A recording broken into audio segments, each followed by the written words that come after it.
Right, I think we'll make a start. Good morning, everybody. My name is Nick Banks, lead partner at Scotland Bland for Agriculture, and welcome to this morning's summit on resilience. And I think my resilience has been tested this morning with last-minute difficulties logging into Zoom. So apologies, we're slightly on the drag. This morning's session is about a need for a farming business to adapt and change. The direction of travel of reform in the sector is causing anxiety and concern to some, but embraced by others as an opportunity.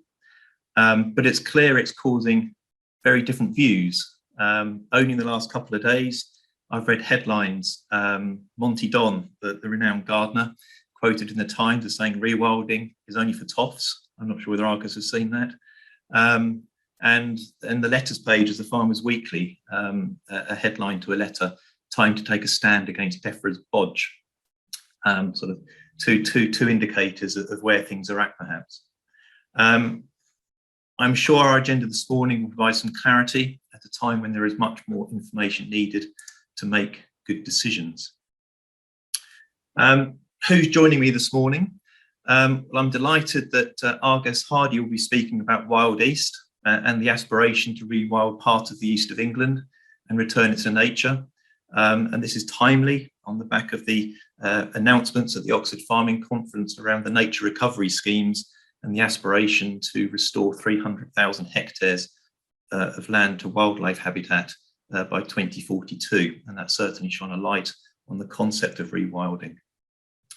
Elms encourages a less industrial approach to farming, and I'm grateful for Richard Harding to join us from Groundswell Agronomy to provide insight and knowledge of low input and regenerative farming. Last year, it doesn't seem 12 months have passed, last year has passed very quickly.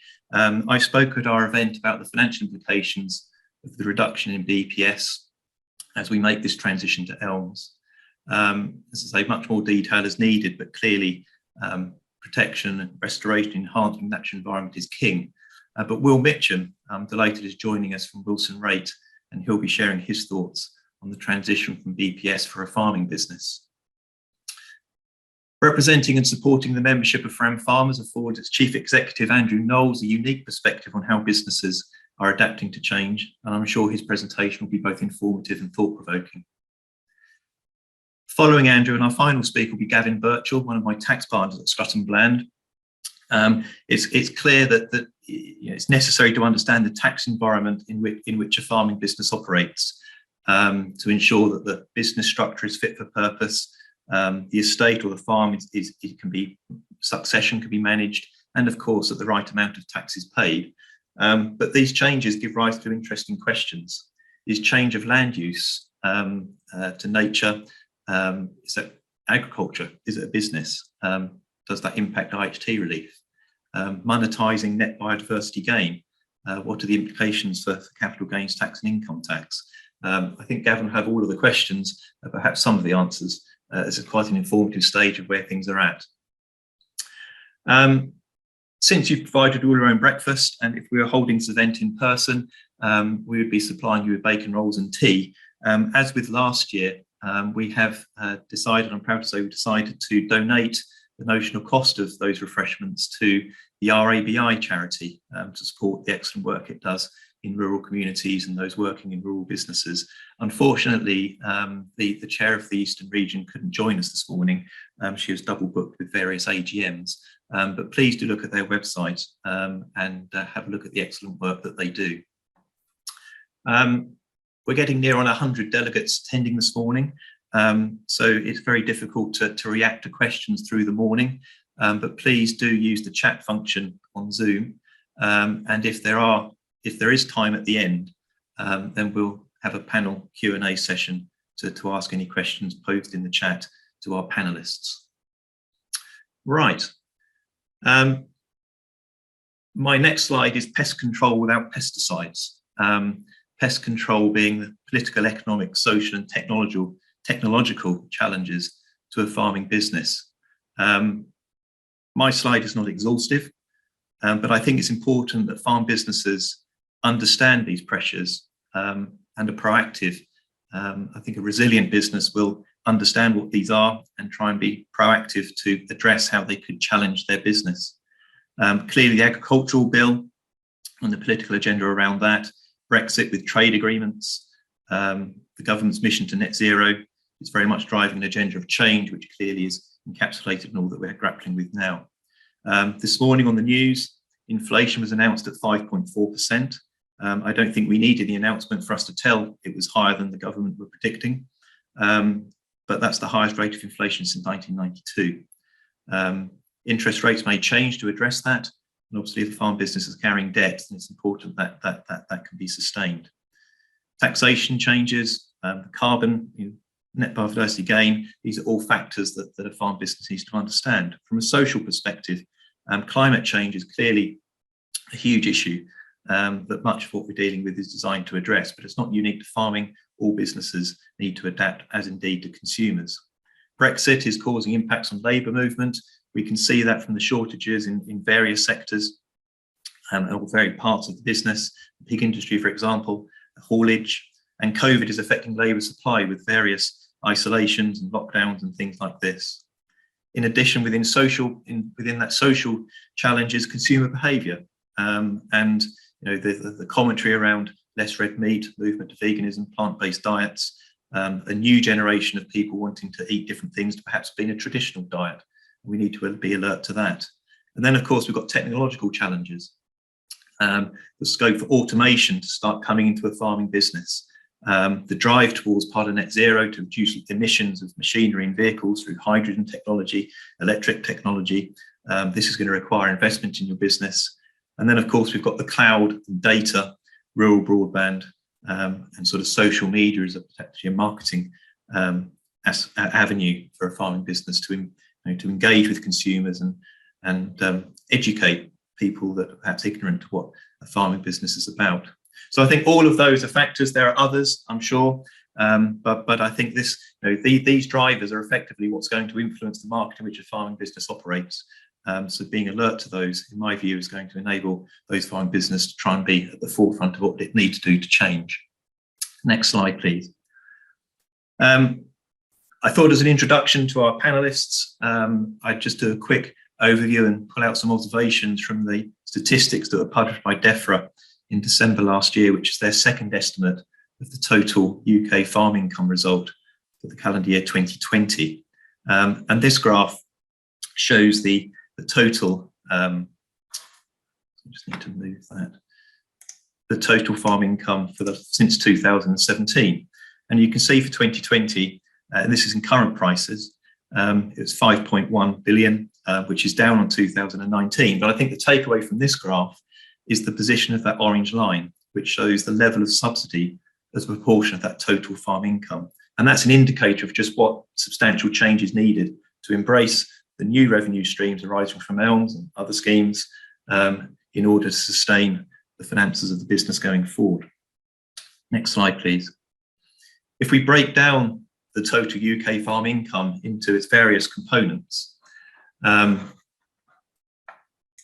you can see that the crop gross margin shows that there was a reduction of about £796 million between 2020 and 2019. And I think all of us will be aware that the adverse weather conditions, both in establishing and harvesting the crop for that year, has given rise to that. And indeed, it was the smallest UK wheat harvest since 1981.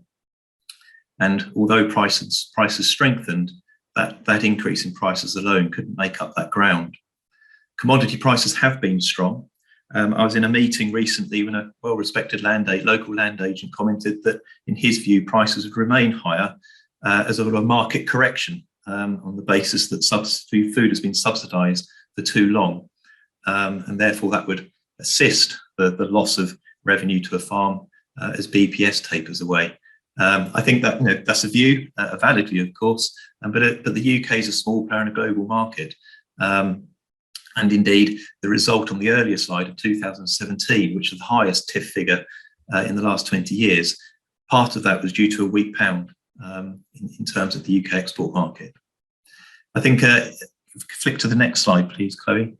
If we break that crop gross margin down within those total DEFRA statistics for 2020, you can see the sort of input costs of seed fertiliser and plant protection. An observation there is both fertiliser and plant protection costs are down.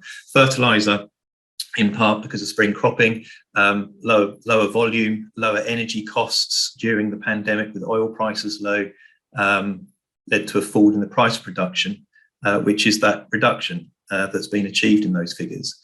But contrast that to spot prices of fertiliser in December at £615 per tonne, which is a trebling of the price that's relevant to this period, is an indicator of the pressure that's now going to put on margins going into the next year.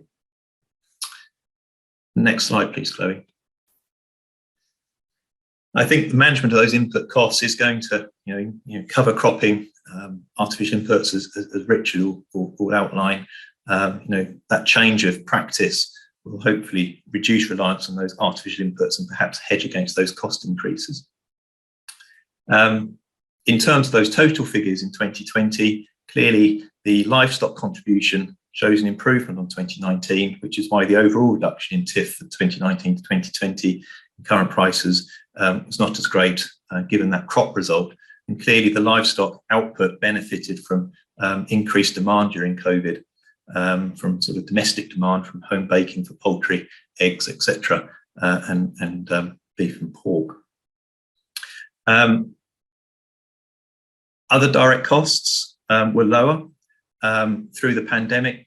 Again, as mentioned earlier, oil prices fell, so fuel costs were lower. And we're now seeing, obviously, with the inflation announced this morning and the price at the pump and indeed price per litre, notwithstanding sort of red diesel removal, those costs are starting to increase and impact margins again. What one would expect in these figures and is shown is diversification. Has shown an increase in 2019, 2020, which is clearly what one would expect as farms seek new income streams. Again, tax is important here. A short-term decision to repurpose a redundant farmyard to commercial lets makes a very sensible decision from a business point of view to generate a new source of income. But clearly that's not necessarily a trade activity, it's a business activity, but it's an investment activity from a tax perspective, and therefore it needs to be looked in the round in terms of the capital taxes profile, as Gavin will explain earlier. But also within that would be holiday lets and things like this. Employee costs show an increase between 2019 and 2020, which again is reflecting the fact that there's wage inflation. And indeed, I think the statistics show that actually per head there's fewer people in industry, but the labour cost has increased. Therefore, the cost per head of employee in the industry is increasing and will continue to increase. Is automation the answer? Andrew and Frown Farmers made headlines with the robotic tractor in Suffolk last year. And I think the adoption of automated farming techniques will come in, particularly as there's a constraint in labour supply, as some businesses are experiencing. I think another observation in these figures, which is interesting, is the interest cost. The interest cost in 2020 was £438 billion for the industry. In 2019, it's £459 million. So there is a reduction of 21 million. But given that in March 2020, bank base rate reduced from 0.25 to reduced from 0.75 to 0.25, and then from 0.25 to 0.1 as the pandemic took hold. The reduction in interest costs in that period is not proportionate to the impact of that magnitude reduction in rates. And of course, in December last year, the rate started to go back up to 0.25. So that suggests that there's more debt in the industry. And indeed, when you look at the debt levels through the DEFRA balance sheet for that period between 2017 and 2020, there's 1.2 billion increased debt within the industry. It's likely that amount has increased as farms have sought to introduce capital on the back of those 2020 results to address working capital shortages. And I think that's the question. Is that debt good debt for the investment in expansion, diversification, or is that debt survival debt, increase in working capital facilities? And of course, if debts are increasing, then it's important that debt servicing is sustainable, particularly as direct payments taper off. In future years, we would expect TIF potentially to show income from net biodiversity gain, if that's being monetized by a farming business, That's clearly, as Gavin will touch on later, is a pillar of what's happening in terms of wider interaction with the industry from developers. So there is definitely an opportunity there to generate revenue. But I think, the carbon market, my personal view, is very much in its infancy. It's very subjective in the measurement of carbon footprints. And I think it's important that a farm business understands its own position to achieve net zero before it uses some of its capacity for carbon sequestration to monetize the ability to offset others. That was quite a canter through some statistics, but I hope that's been helpful, and I hope sets context for what follows my introduction. My next slide is one that I shared with you last year, and I think all of this shows that data in a farming business is absolutely key, and there's lots of data in a farming business. And I think it's important that the advisory team around the farmer collaborate to use that data to the best effect, so that informed and timely decisions can be made at a time of significant change to the sector. That's my introduction. I would now like to pass over to Argus to talk about wild geese and rewilding. Thank you for listening.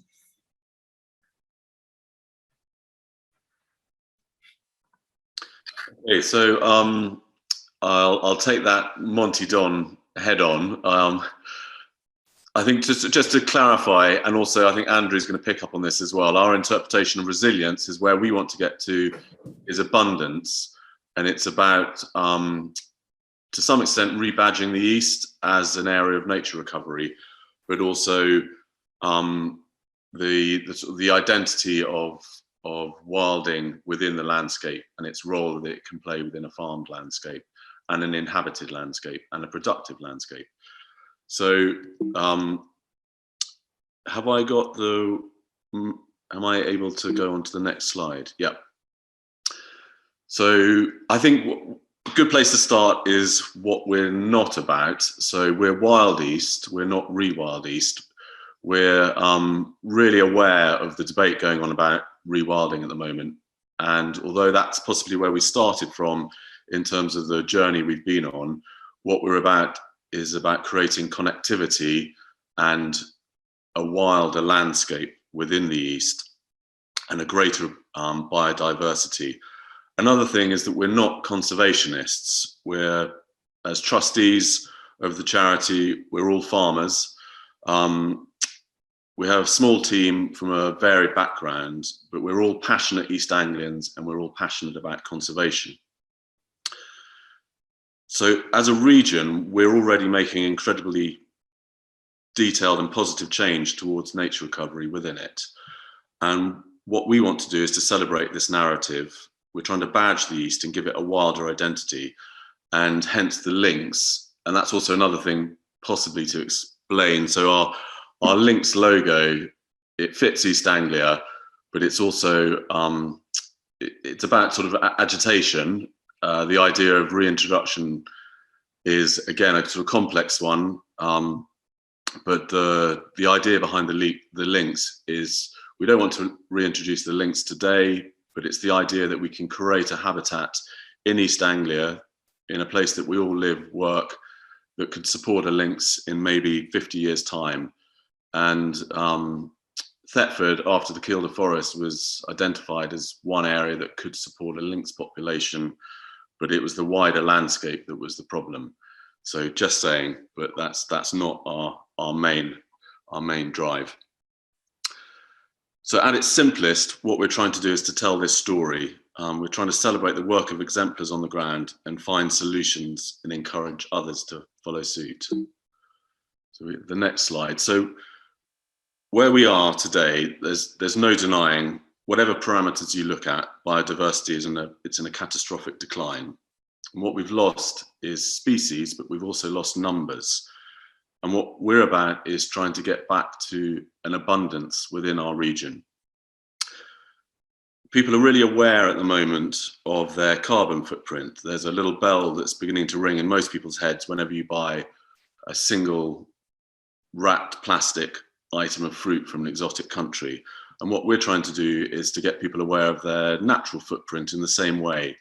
And that's not just about us as producers, it's the consumers. If we're going to go over to a regenerative farming system, what we need is regenerative consumers. If we're going to go to open borders with cheap imports, we need regenerative consumers to understand, asking the question, not why is food so expensive, but why is it so cheap and what's the cost of it?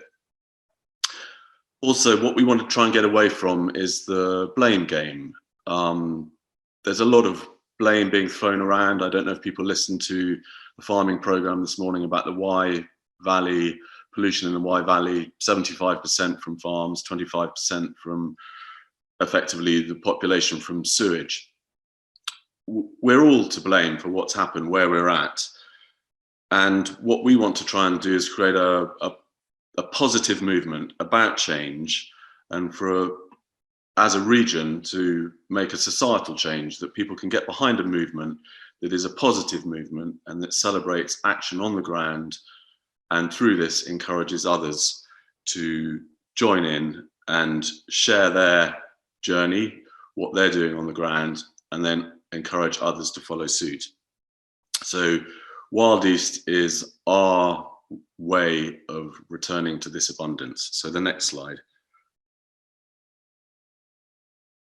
So these are the kind of projects that were inspiring us at the beginning, which were about wilding or rewilding. They were, the Carpathian Mountains, where we've got the species that are intact there, these extraordinary wild landscapes. And then the rewilding projects, the Oder Delta here, this is a similar landscape to some of the more wilder edgelands of East Anglia, with our marsh, estuaries, scrubland edges, reed bed. But what these all have is very, very large scale. And we came away each time from these projects. Two of the other trustees, Ollie and Hugh, are engaged in their own rewilding projects. One's more about heathland restoration. The other one is about woodland restoration and wetland re-wetting, essentially. The idea of trying to connect up through East Anglia with rewilding is not going to be feasible. It's not what East Anglia is about. And I think Monty Don's piece was actually really, really good. And what somebody messaged me afterwards was that actually it felt very Wild East. And our message is not about rewilding. It's not about stopping production. It's about how we can create greater connectivity within a lived and farmed landscape. And I think his concluding paragraph basically focused in on that. So Wild East is our process where we want to create that connectivity, and it's our how to achieve the scale in a farmed landscape. So next slide. So when you look at East Anglia, boiling it down to its bare bones, what you get is the extraordinary capillary of river networks, all of which feed into our farms, into our ditches, into even to the ponds. I've traced our ponds on our farm. We've got, I think, 20 ponds on the farm, all of which connect into a wet ditch, which then connect into a small stream, slightly unromantically called the Grook, and that eventually flows into the Old, which comes out into the estuary. All our rivers have really short stories, and that's what's quite exciting. We have a lot of catchment areas across a very tight region, and you get to source to sea very quickly. And a lot of the farming clusters that are developing, I think a lot of the policy that's developing is going to be focusing on river catchment areas. And that's going to be a sort of driving force of our focus as well. So you do get these wild landscapes on the edge of these, on our AOMBs, on our coasts, and in our estuaries. But fundamentally, if we go on to the next slide, so what we have here is looking at those rivers, but with another layer put on. So on the left, we have our natural hotspots, where we have biodiversity, our AOMBs, our estuaries, our edgelands, our wilder areas. But on the right is our agricultural land classification. And you can see also that the river valleys are incredibly important for production. We are in an incredibly productive region, as we all know. This is a farming region where the grain bowl of England. And it's how we combine those two is what Wild East is trying to find the solution to. So the next slide. So our solution, we came away from these rewilding projects and thought, actually, what it's all about, it's about everyone getting involved. It's getting away from this blame game. It's getting away from the idea that the solution is with just farmers, that the responsibility is just with farmers, that it's about consumers, it's about producers, it's about the way we develop land, it's about the whole of East Anglia, trying to look at it as one area, one super catchment, as it were. And that also includes the Wash.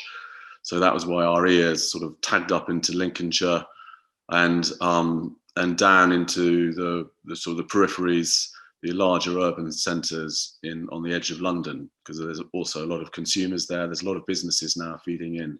So it's trying to create a narrative. So we created this, what we're calling the map of dreams, which is essentially East Anglia with our links borders on it. It's a loose border, but it roughly follows Essex, Suffolk, Norfolk, Cambridgeshire, some of Hertfordshire, some of Lincolnshire, and our coastal regions. And we've called it the map of dreams because what we want to do is to reimagine what East Anglia can be like, how we can create that connectivity, but it's all about everyone else's nature recovery projects, what's happening on the ground, and allowing people to pledge to that. So we're at its simplest form. We're working with the Land app and Natural England about layering it up, allowing people to become more involved. But at the simplest at the moment, which is actually its sort of purest form, people can just, whether you're a 5,000 acre farm or a garden or a balcony, you can all pledge and you're all equally important. And it's about making that 20% commitment. And it's not about 20% now, it could be an aspiration.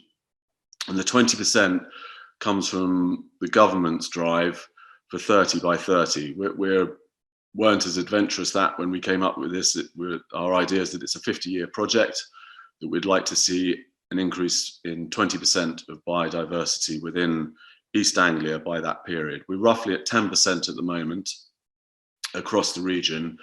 We've had 7,000 hectares pledged so far to the map of dreams, but also the exciting thing is the diversity of pledges that we're getting, which we'll get onto into a second. The second level is we educate. So going back to the idea of the regenerative consumer, it's the next generation who are so much more aware of this already than we ever were. They're so engaged. So we really want to work with schools. We've got a very nascent schools program being funded by a local charity. And we're trialing farm visits and the idea of wild schools.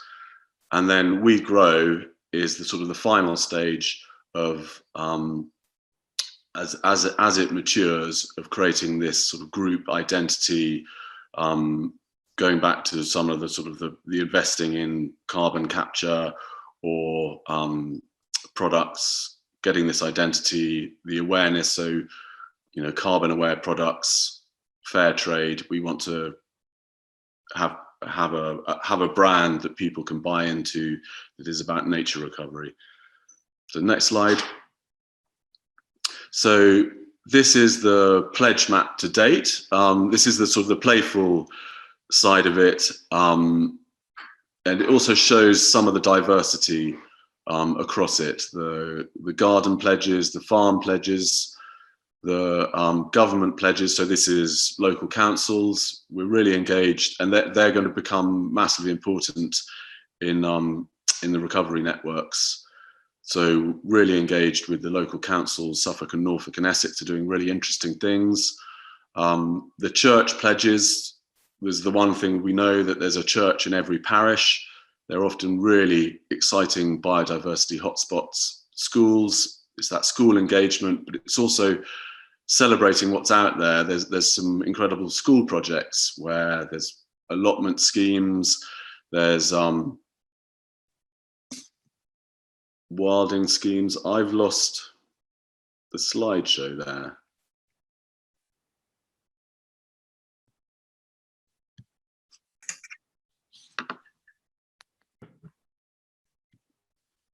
Sorry. Can everyone still see the slideshow? It's still on screen, Argus. Okay, I'll have to improvise here.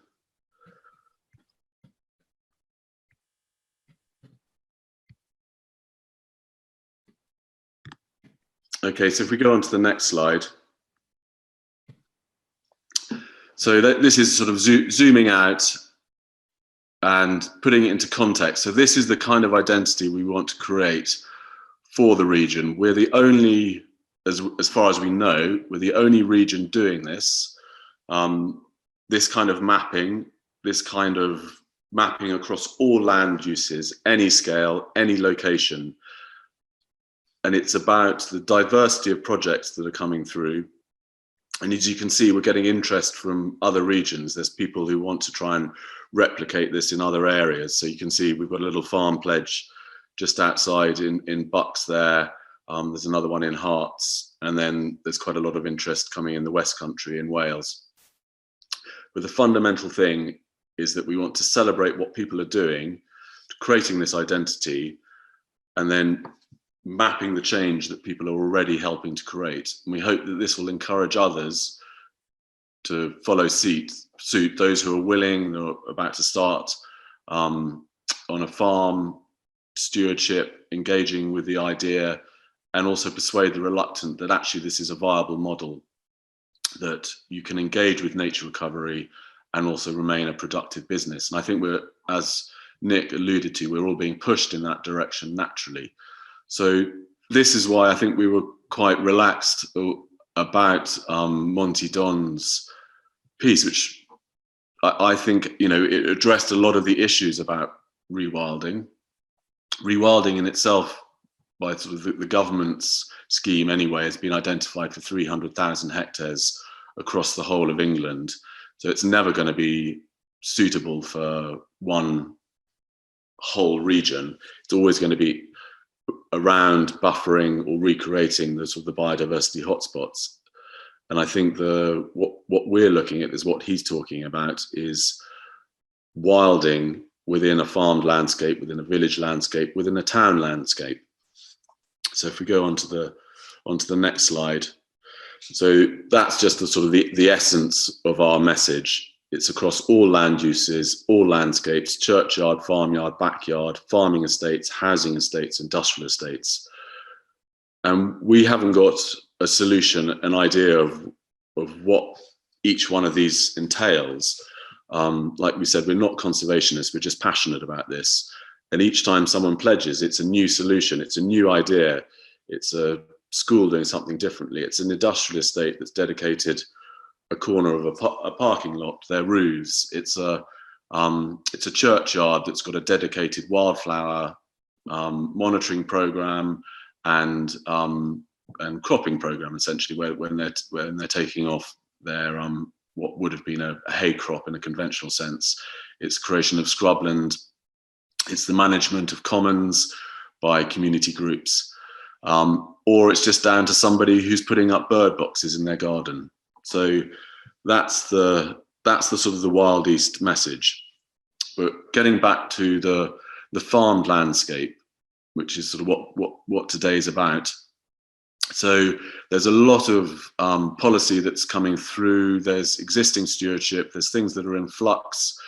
Elms, we've got the top level really with the wilding, the 300,000 hectares, and we've got the base level, which I'm sure we'll hear more from Richard about, the sort of regenerative farming practices, the soils, the support for that within pasture, within the arable landscape, and the focusing on soils. Just looking at so if we go on to the next slide, I'm slightly blind here, but hopefully this is a picture of the of the map and a case study on the right. Am I still in tune? So we've got Somerleyton, it should be on the right hand side with the windmills on the top. Yes, there. Yep. Yes, Argus. Yep, that's right. So Somerleyton is an interesting one. Wild Ken Hill is another one where you've got roughly all the elements that we've been looking at. So you've got the extensive habitat around Fritton Lake, which is on the southernmost edge of the Broads. It's a broadland old peat cutting. You've got the wet pasture and Broads itself on the left-hand side, and then this snakes from Fritton Lake out into the periphery of Lowestoft and quite a densely built-up area there. And then to the south, you've got a network of traditionally farmed and traditionally laid out East Anglian arable fields with the wet marshes to the south. So within the farm here, supported by stewardship, but also with some risks, as it were, taken internally, or choices made internally to do with the sort of the wilder areas. But within the farmed landscape, it's about this idea that we're working with Natural England on, Tony Juniper is very keen on, which is the wild edges. So if you look at the southern area, that density of orange is the hedgerow network at Somerleyton. And by creating buffer strips alongside the hedges, what we all know, the farm in straight lines, basically cutting off field corners, which we've all been doing through stewardship, taking that idea, and then at the moment we've got a scrub creation option within stewardship, and adding that as a buffer to an existing hedgerow, and then creating a field edge buffer on the overshaded bits of a field, the areas where the combine just makes sense to run in a straight line. So running that algorithm across Somerleyton, we get 154 extra hectares of basically edgeland, small parcels that don't necessarily make sense, and the creation of interconnected wild habitat that links into a much larger rewilding project. So I think that sort of summarizes from a farmed landscape side. And then within the fields, it's this move towards regenerative farming. It's a zero or min-till option. It's building up that soil biodiversity. So that's the sort of the wilding of the soil. And then it's bringing in cover crops, stopping that exposure of soil around the year, and then the grazing those off. So next slide. So just looking at this as an anywhere case study, this is a farm from Google Earth, 1945. We see that same network of field patterns. We go to the next slide. That's it today. It's what we've all done over the last 60, 70 years, so the amalgamation of fields, the creation of more efficient farming practices. But still within that, you can see there's a stream running along the bottom that will feed into one of the river valleys. And then as it approaches the village settlement, there's an older network of pastures, there's woodland blocks, and there's an existing hedgerow network. So go on to the next slide. So this is possibly an extreme version, but it's looking at that same habitat, taking some of those ideas of areas that are being rewilded, essentially allowed to revert to scrubland. You've got some very thick wild edges there, re-establishment of hedgerow corridors, some woodland planting, all the things that we're being guided towards it. Then a mixed farming rotation, some water into the landscape. Again, this is something that I think is coming through in stewardship.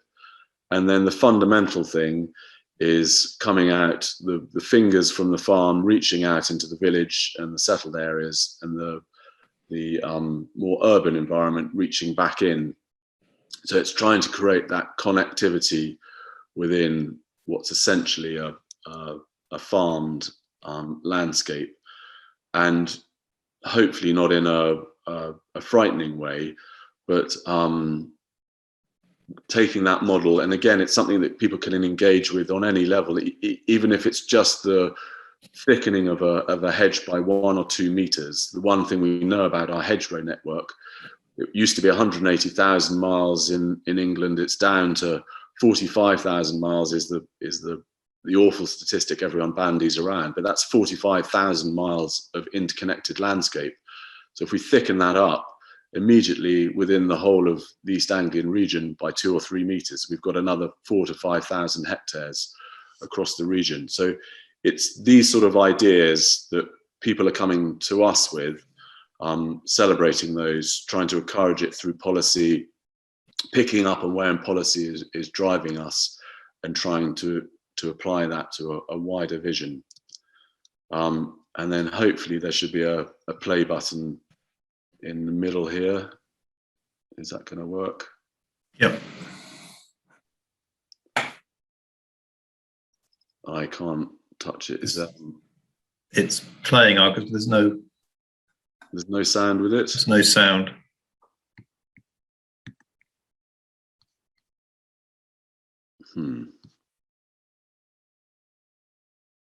That's not my end, I'm afraid. Is that our end?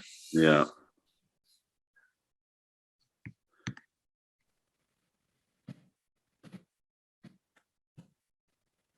If we stopped it and started again, I can probably supply the sound this end. Okay. Okay, are you ready to start?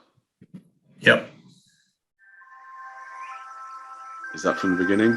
I'm Jason Borthwick, and yeah, we're close enough. On the North Norfolk coast. We're a 260 hectare farm that is hugely embracing wildlife and the whole sort of Wild East concept by putting about 160 hectares into countryside stewardship, massively increasing our biodiversity and conservation. All of us making relatively simple changes, we can massively increase biodiversity. I think just the logic of having a linked up thought process right across the east of England is fantastic. To feel that we're doing something really positive here on the North Norfolk coast is brilliant, and it's nice that we feel now that we're part of a growing movement to be doing that rather than being just standalone.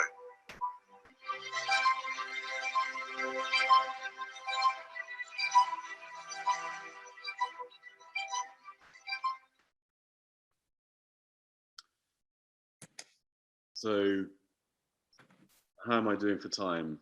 You're pretty much at the limit, Argus. I think that's a perfect ending. I think beyond that, it's just where that identity can be taken. The idea of the region as a centre for nature recovery, I think, can tail in really neatly into some of the funding models that are out there. And I think by creating scale, we can return to abundance, but we can also group together. And I think it's something that Andrew will talk about, but that's what we increasingly need to do, is about have conversations with each other about what we're doing, celebrating each other's work, and getting involved with joint projects. Excellent. Thank you, Argus. I think Richard. Okay, good morning, everyone, and thank you very much, Nick, for asking me to speak. So my name is Richard Harding, and I am employed by ProCam, but all of my slides are my own views, and I'm always surprised every month when I'm paid, because I'm probably ProCam's least best-selling salesman of chemicals, and I don't think there's any reference to chemicals in my slide, in my slides. So the first thing is, it's interesting that there is a huge amount of talk about regenerative agriculture, but I'd almost take a step back. And when I started getting more and more involved in soils, at the time, it was classified as conservation agriculture. And I would suggest that what a lot of farmers are doing is more around conservation agriculture at the moment rather than regenerative. However, I think it's always dangerous to have labels, and I'm a really big fan of not applying labels. So one of the things that we did being involved with Groundswell was to ask the question, what does the future of agronomy look like? And what we wanted to do was offer an alternative agronomy system. So while I am employed by ProCam, working in conjunction with Groundswell, we set up Groundswell Agronomy. So Groundswell Agronomy is a approved list of agronomists who genuinely have the right level of knowledge and experience of regenerative systems, but also are doing it for the right reasons. And I think the main thing that's missing from conservation agriculture is the integration of livestock, but also this key theme of diversity, which Argos talked about a lot about. And also in terms of the way that I think, so I think very differently to conventional agronomists. And again, I think labels really don't help. So rewilding does tend to polarize people. So for me, my sort of overarching philosophy is to take inspiration from nature. And I think we're very used to trying to control nature. And I think it's embedded in everything we do. And one of the things that I think is really important. So while my job title was as an agronomist, actually, I think what I'm doing more and more is about helping manage substance abuse. So in terms of farmers' addiction to chemistry, and I would say that most farmers are in denial, because if you said that to them, they would deny that they're addicted, or some might. But I think it's really important to sort of acknowledge that. And also, more and more, I would say, my day-to-day job is more about the psychology of change management rather than the agronomy is almost the easy part. And we can look around the world and there are proven systems, and we know that all of this that I'm going to talk about today works. But there is still sort of reluctance, and that's largely down to peer pressure. And I think this is the thing that we must never underestimate, is the effect of peer pressure on change.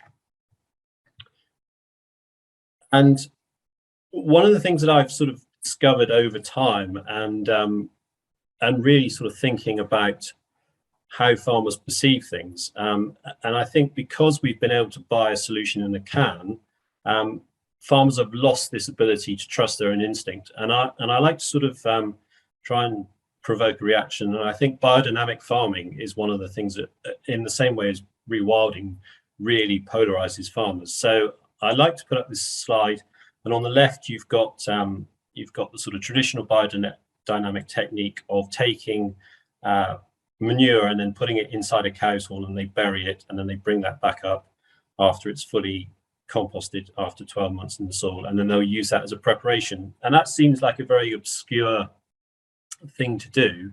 And also with biodynamic farming by the cycles of the moon, which is the other sort of main technique that people are aware of. But actually, if you look at what some regenerative farmers are doing using biological preparations, they may be produced in a very different way, but actually they're effectively mimicking what biodynamic farmers have been doing for centuries. And I think the other thing as well that's so important is the how do you maintain a stable rural community. And I think this is the other thing with diversity. It's not just within the farm, but it's within the whole rural landscape.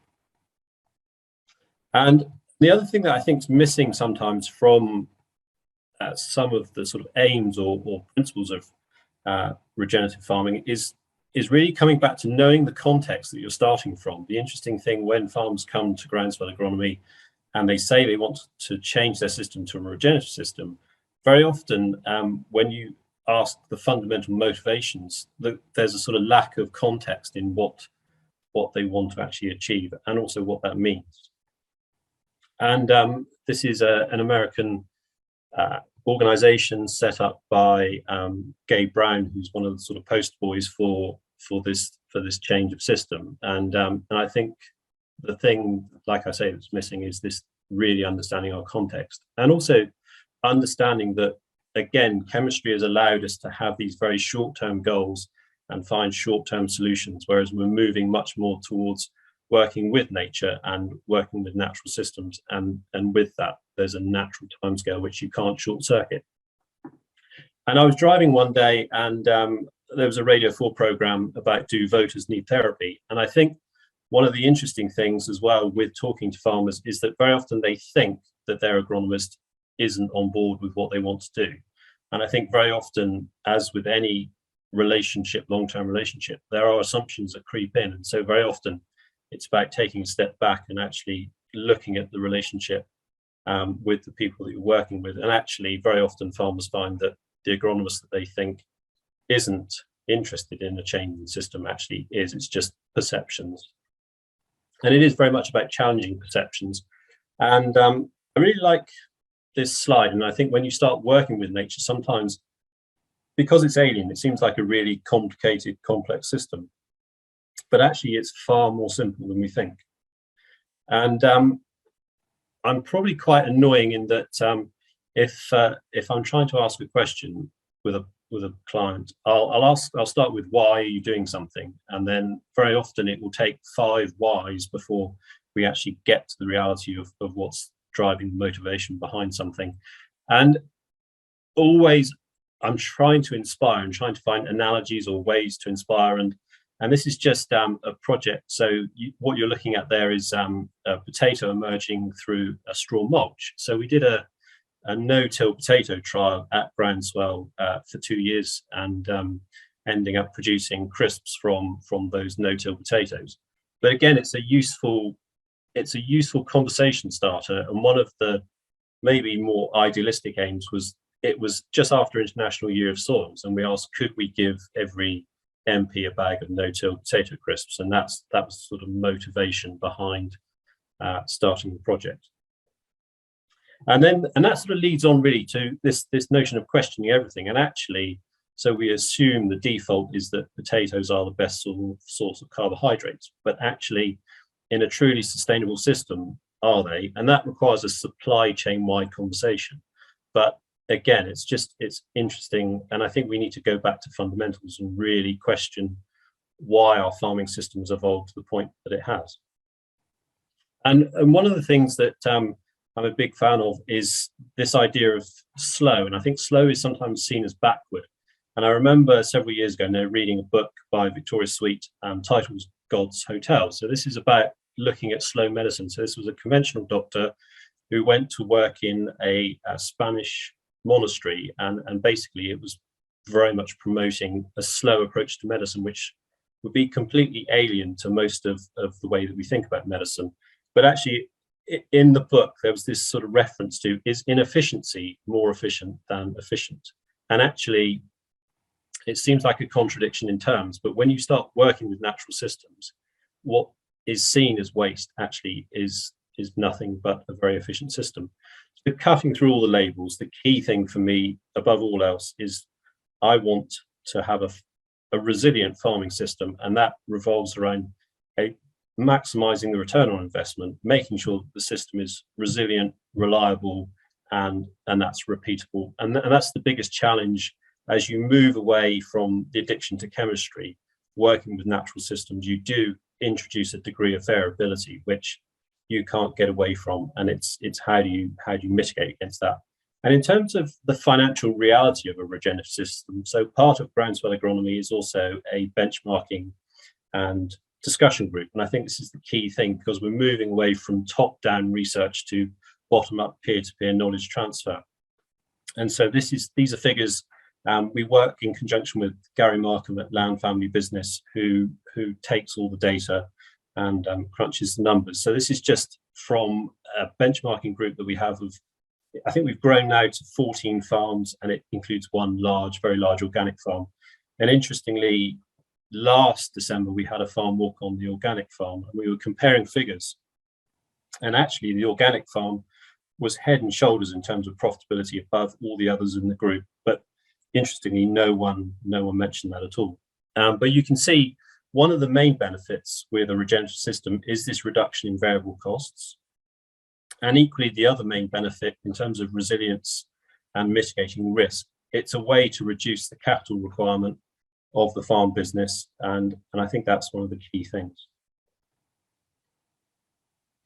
So in terms of the headlines that we found from a regenerative system is we've got a reduction in output, which is just, you can't get away from that. And I think people that say you can maintain yields, I would disagree with saying, looking at all the systems I've seen.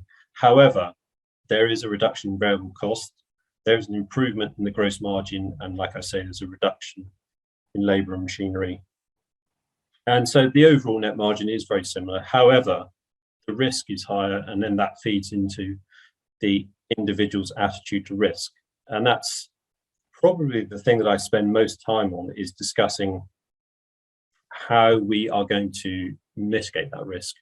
And ultimately, what we're trying to do is farm sunlight. So this is a piece of work that was done on sugar beet, but it just demonstrates the level of solar radiation throughout the year. And I think this is probably the one thing that every farmer should have on their wall. And we know this, but I think it's helpful to be reminded every day, because again, like I say, going back to that peer-to-peer pressure that there is in farming, very often farmers are very much influenced by what their neighbours are doing. And I think we need to remember that we've got a really inefficient system. So when you look at when we've got maximum solar radiation, we're not really capitalising on that. And if you took an aerial photo of East Anglia in the middle of July, everything is senescing. Whereas what we really want to be doing is having something growing so that we can capitalise on that solar radiation.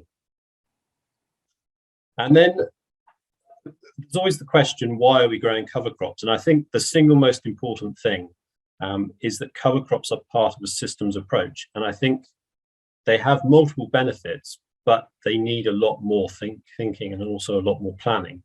And I think we're still on the beginning of the journey to really understand how we make cover crops work. But equally, the key thing really is to design the rotation to make every cash crop a cover crop. And then it's also this balance. In order to do that, it's then splitting the management time so that it's as much focusing on how you market that and looking at alternative markets. And that was the one thing that I learned from visiting farms in North and South Dakota that were making no-till work, is that they had that ability to control the whole supply chain and add value at the end. And without any question, diversity is the key. So I think what you can usually tell farmers that have started on their journey with cover crops, because generally there'll be single species, and generally it's mustard, but actually diversity is the single most important thing within that mix. And I think where we're getting to now also with the more progressive farms is bi-cropping and companion cropping are a compromise. So there's the ability to grow two plant species together, achieve all the benefits that you would get from a cover crop, but you still have a cash crop to sell. And as an agronomist, generally, most of the focus is on variable costs, however, and we all know this, but the most important thing for me is to have influence on the fixed costs, and that's where the real benefits can come. And I think as you move away from chemistry, the need is to focus on those rather than worrying too much about how much you're spending on herbicides or fungicides. And again, we all know this, but it's something that I think should be on the farm wall. This idea that you think about chemistry, physics, and biology in equal priority rather than the traditional way of focusing on just the chemistry and the physics.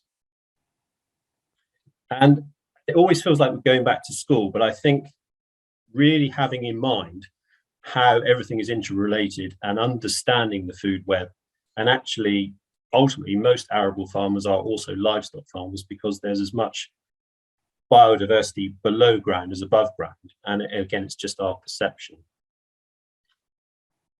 And one of the key challenges is we can manage all of these things, but it's keeping enough air in the system, and I think that's the biggest challenge, particularly when you move towards no-till. So the key thing is very much to keep the soils aerobic so that we have this biologically active soil.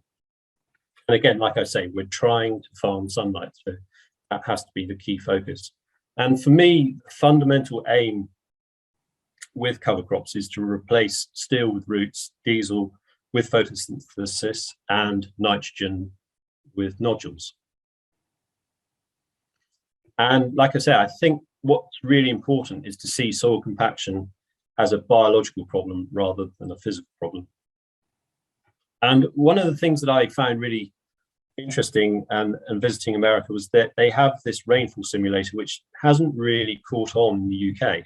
But I think it's a really quick, really visual reminder of the impact of cultivation on soils. And you can see there, so just a mock-up that they did, and this is an inch of rainfall on tilled soils, and you can see the level of water. And we all know this, but sometimes it's helpful just to see it and be reminded. And again, you can see with the grassland how little soil there is in the water. And that raises the question, so how do you effectively monetize grass in the rotation?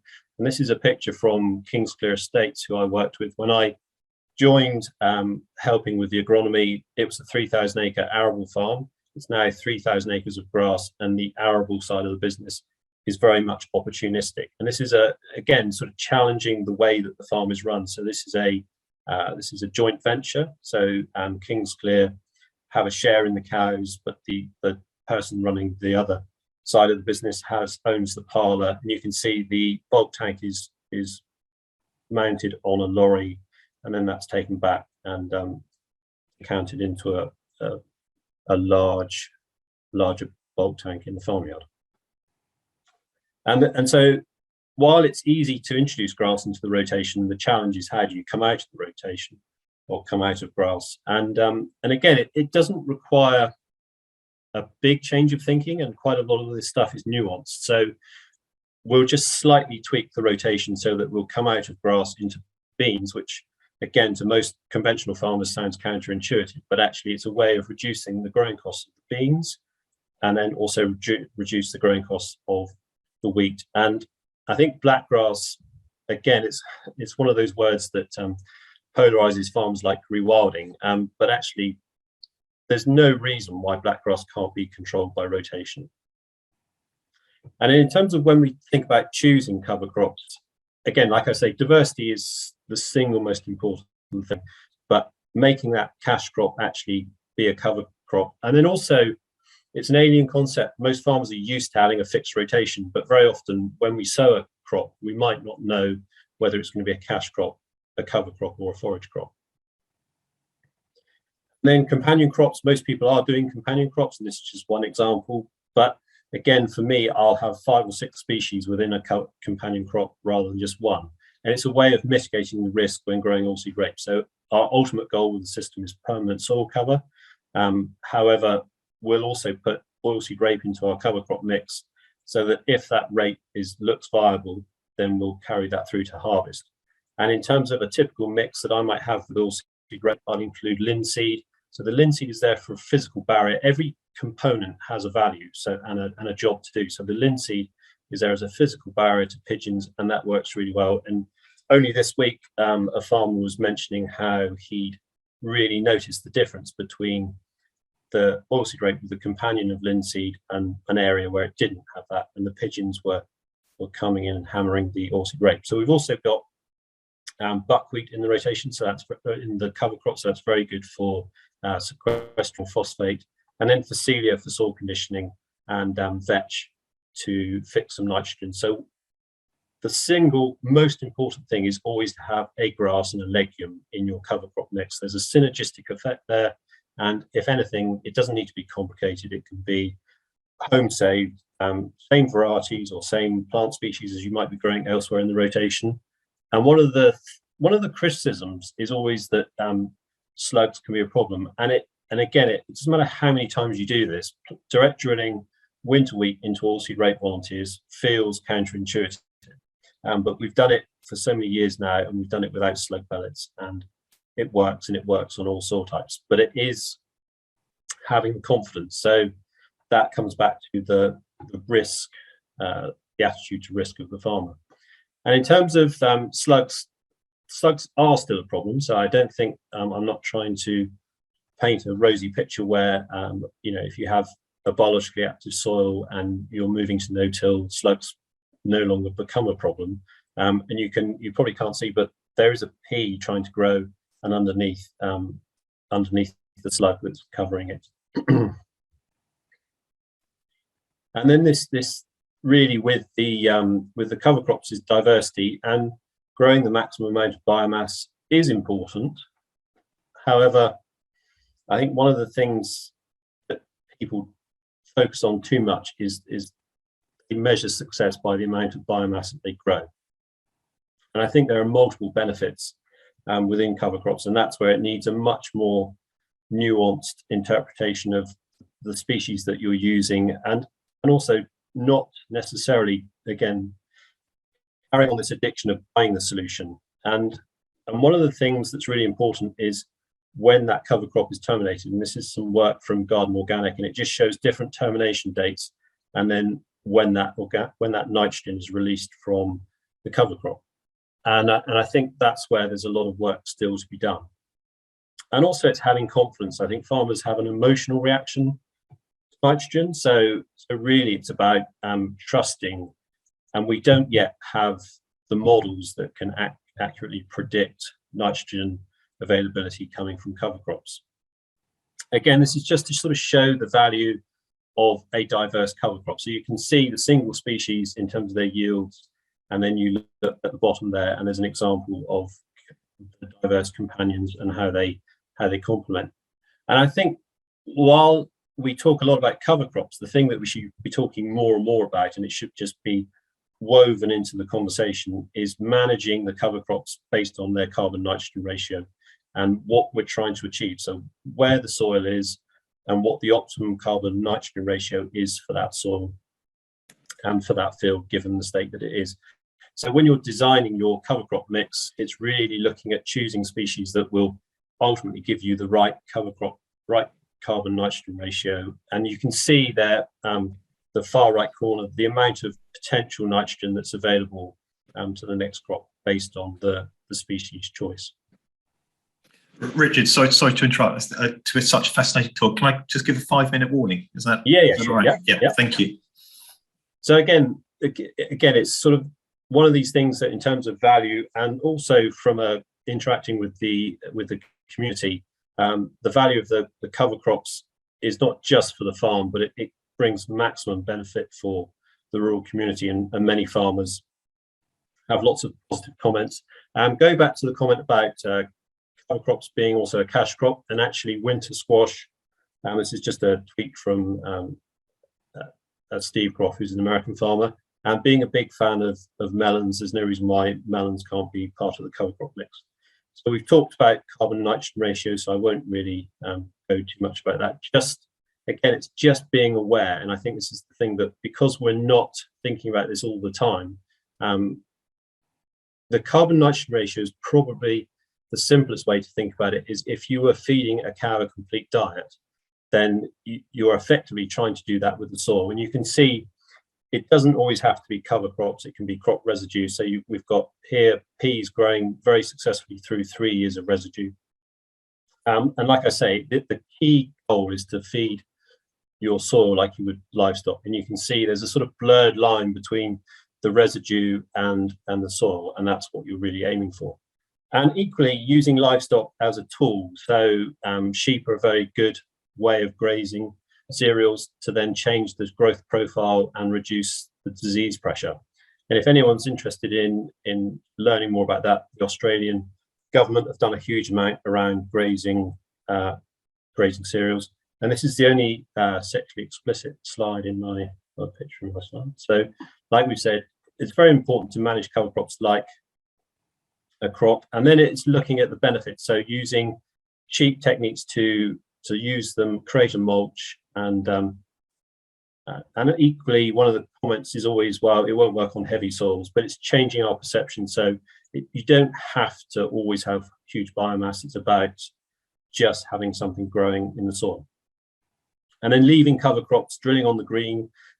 Farmers get quite comfortable with this the more they get into sort of the system, but it's really key to the system, and closing the slot is the fundamental aim.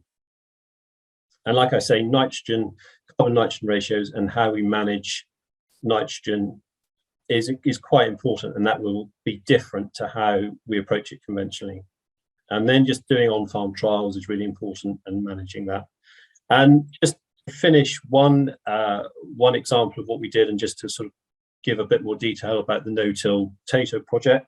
This was done in 2015, and you can see there the tubers forming underneath the straw mulch. And it's a really good way of importing large volumes of carbon and improving soils, but with a high value cash crop.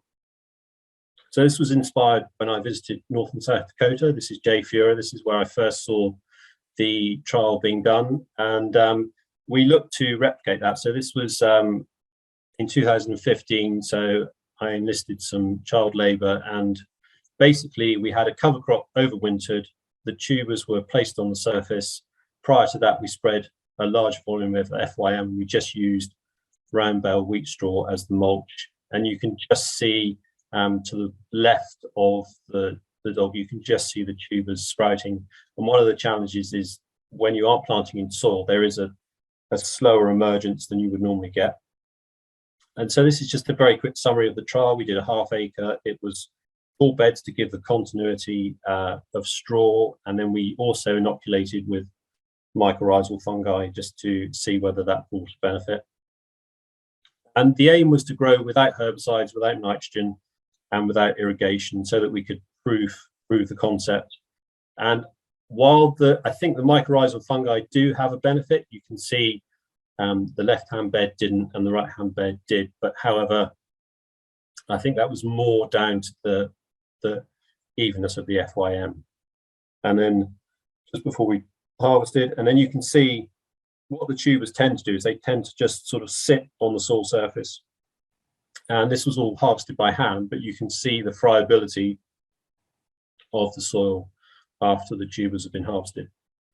And then just a sample, a slide to show the sort of sample of tuber sizes. And we did actually get a viable yield. And so you can see with, again, these are unreplicated, and we would like to replicate this again and hopefully also look at how we mechanize it. And I think that's completely possible, but just gives you an idea of the yield. And one of the biggest challenges is that the later you harvest, the more potential there is for the slugs and the mice to move in. And like I say, it's very much part of seeing it as a system approach. So with all that volume of straw, the key thing then is to leave that in situ and use a strip tilled wide row crop. So some people might be familiar with the concept of three sisters, but you could either do that together or take any one of those species, and it works really well. There's a direct financial benefit. For example, growing squash with straw as a mulch so that you improve the skin finish, and that's me. Super. Thank you, Richard. It's very informative and very interesting indeed. Over to you, Will. Nick, thank you. Thank you for inviting me to speak this morning. For those that don't know me, I'm Will Mitcham, partner at Wilson Raitt, Agricultural Management Consultants. As we know, the title of this morning's webinar is Resilience. And resilience is an often used word with many interpretations. I found a phrase on the internet that I think captures resilience in the context of business. It represents the ability of organisations to rapidly adapt and respond to all types of risks. So what does this mean in the context of UK agriculture? Well, it means the transition from basic payment scheme and how businesses adapt and respond to the reduction in direct payments that will take place across the next 6 years. By way of background, on the 30th of November, George Eustice announced the agricultural transition period to outline post-Brexit agricultural policy for England. The Environmental Land Management, or ELM scheme, will provide the core of post-Brexit agricultural support. At the heart of ELM is the concept of public money for public goods. And the government's completely changed the focus of agricultural support and placed environment and sustainability right at the heart. Essentially, farmers and landowners will be paid to deliver environmental benefits. For some, the loss of BPS is not their problem. They are farmers producing food and believe that they should be afforded a sheltered existence from the realities of commercial business. Not my problem, Jack. For those attitudes must change. As a management consultant, the loss of direct support should be the catalyst to focus on ensuring that the core business is profitable. ELM, grant funding, etc., should, in my opinion, best be viewed as icing on the cake and not viewed as the cake itself. To achieve this will be a significant challenge to most, but one that can be realised in most situations if all assets of the business are optimised. I used the word sustainability earlier, and we've heard it already this morning. But when I mentioned it earlier, it was in the context of the government's focus to put the environment and sustainability at the heart of Elm. Sustainability, again, is another word that has different interpretations and meanings. With my business hat on, to be sustainable means we fundamentally have to be profitable. Talking of profit and cash perhaps seems to be considered dirty words in agriculture.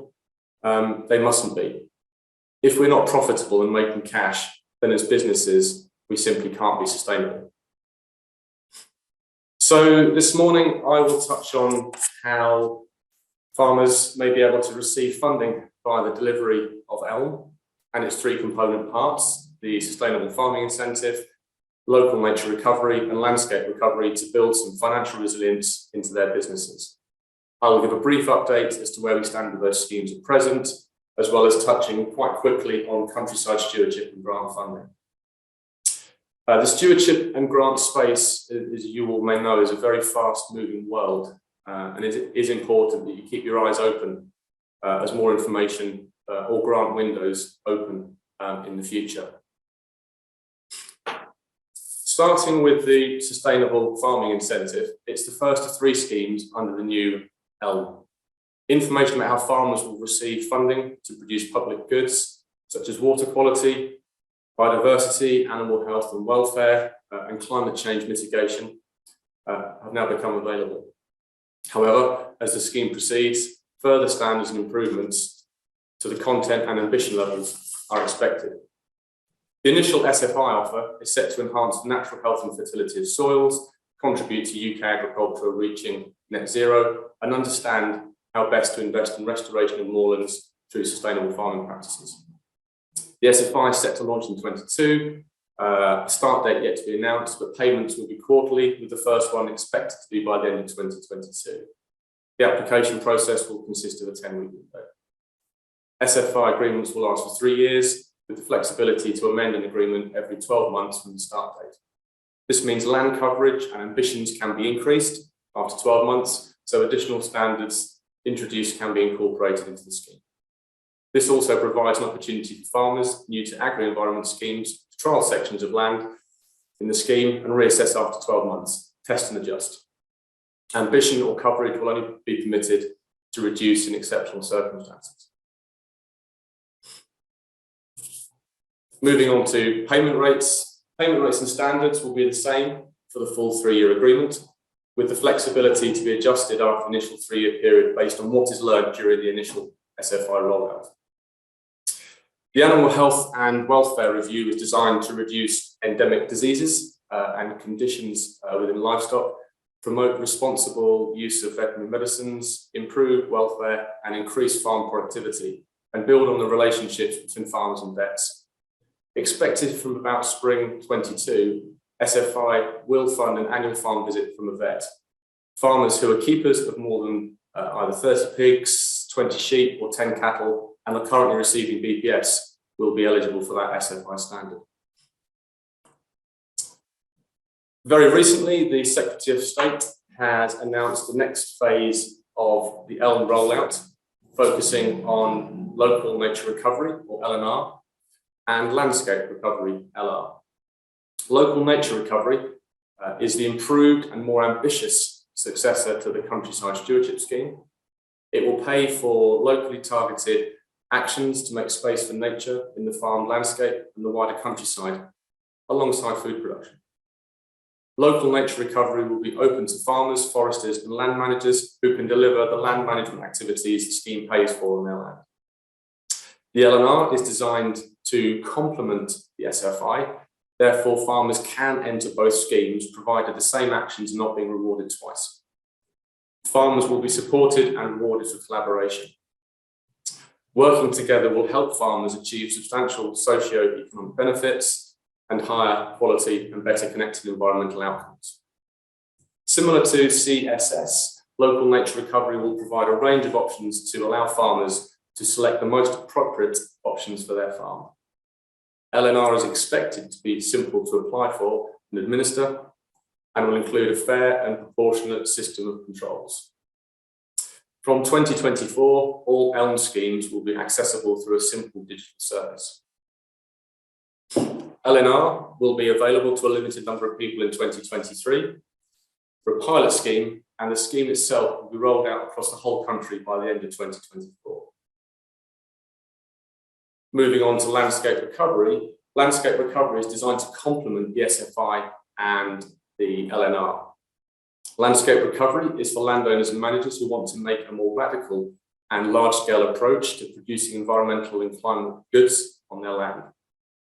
Landscape recovery will focus and fund projects contributing to biodiversity, water quality and net zero over a long period and through substantial changes to land use and to habitats.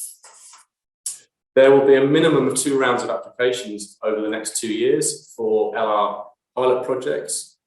The first round of projects will primarily focus on recovering and restoring England's threatened native species and restoring England's streams and rivers, improving water quality, biodiversity, and adapting to climate change.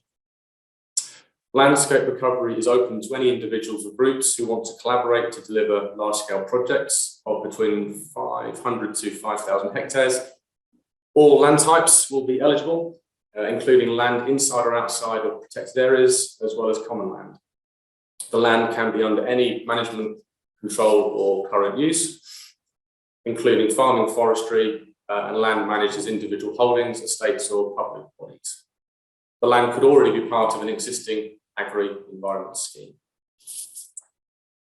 Moving on to those with HLS agreements which started in 2011. For those people, Natural England may offer you an extension to that agreement. Eligibility for extension will be measured based on the environmental outcomes of that scheme. For those in HLS who are not offered extensions, they will be informed in good time to then consider whether they wish to make a countryside stewardship application. Countryside stewardship will continue until 2024, with the final applications being received in spring 23 for a January 24 start. 6th of January this year saw new payment rates announced for countryside stewardship. Moving very quickly on, let's talk about grant funding. And grant funding opportunities seem an attractive proposition for many businesses. Unfortunately, in many situations, commercial justification to make an investment gets overlooked because free money is being received. Comes back to where I started earlier, with the foundation for business resilience being an optimized core business and a clear set of objectives. A £100,000 drill that you really don't need, purchased with a £25,000 grant, is still a £75,000 drill. As I said earlier, the grant space is ever changing, and I urge you to keep your eyes open as old grants get reignited and new grants get released. But remember, come back to what I said a second ago, as exciting as a grant opportunity may look, ask yourself, what is the justification and business case for investment? And ask yourself whether it satisfies your core objectives. If it doesn't, don't invest, grant or no grant. The same thought process has to be applied to stewardship. What does taking land out of production mean to your business? Understand the impact to your profit and loss account, your cash flow, your cropping rotation, your labour profile, your machinery requirement and utilisation, crop storage, etc., etc. And always remember that every business is unique, and what is right for one business may not necessarily be right for another. Some examples of grant funding available previously now and in the future are on the next couple of slides. Funding is available for the Future Farm Resilience Fund in phases through to 2025. The grants are awarded to organisations who help farmers and land managers to understand the changes resulting from the agricultural transition and how businesses will need to adapt their model to achieve financial sustainability. The Farming Investment Fund grant, round 1, closed on January the 7th, but a second round is expected at some stage in the future. The Farming Transition Fund has a number of component parts, with the eligibility stage of the first phase of water management having just recently closed on the 12th of January this year. Moving on, farming in protected landscapes is open to farmers in areas of outstanding natural beauty, national parks, and for some of those at this webinar, it may be of greater relevance because the farming in protected landscapes is open to farmers in Norfolk, in the Norfolk Broads. And this scheme runs until March 24. The Tree Health Pilot Scheme was launched last year and will end in 2024. The pilot scheme will test different ways to try and slow the spread of pests and diseases in specific trees. We await further news on the animal health and welfare pathway, which should land with us later this year. As noted earlier, the programme is set to start with an on-farm vet visit paid for by the government. The vet will principally undertake a health and welfare review of the farm and set a pathway for the business. The initial focus will be improving disease prevention. There are other grants out there, so keep your eyes and ears open because there may be grants that I've not mentioned that may have a specific application to your business. And remember what I said earlier, keep your eyes open, it's a very fast-moving space. Thank you for the opportunity to speak with you this morning. Nick, I've accelerated through my presentation, very mindful that time was slipping away. Thank you, Will. That is appreciated. Efficient as always. Over to you, Andrew. Thank you. Thank you very much, Nick. Yes, mindful that the clock is now against me, so I will also endeavour to be prompt and to the point. Welcome, everybody. Delighted to be able to join you at this fantastic summit. Thank you very much, Grud and Bland colleagues, for pulling us all together. So I've been given the task of talking about resilience. Obviously, that is the theme for today. Before we get into that, just thought I'd introduce you to Frown Farms if you're not aware of us. Frown Farmers, we're a not-for-profit farmers cooperative. We are a membership organisation looking after approximately 1,400 farming businesses across the country in 39 counties, about a million acres within that, as well as pigs, dairy, cattle, sheep, poultry, etc. In essence, there's 55 members of staff within the organisation, and they are the invisible extra person in every member's business. And what we seek to do is secure value for each of those businesses, but improving their bottom line, maximising outputs in terms of our crop marketing activities, and securing very competitive input prices.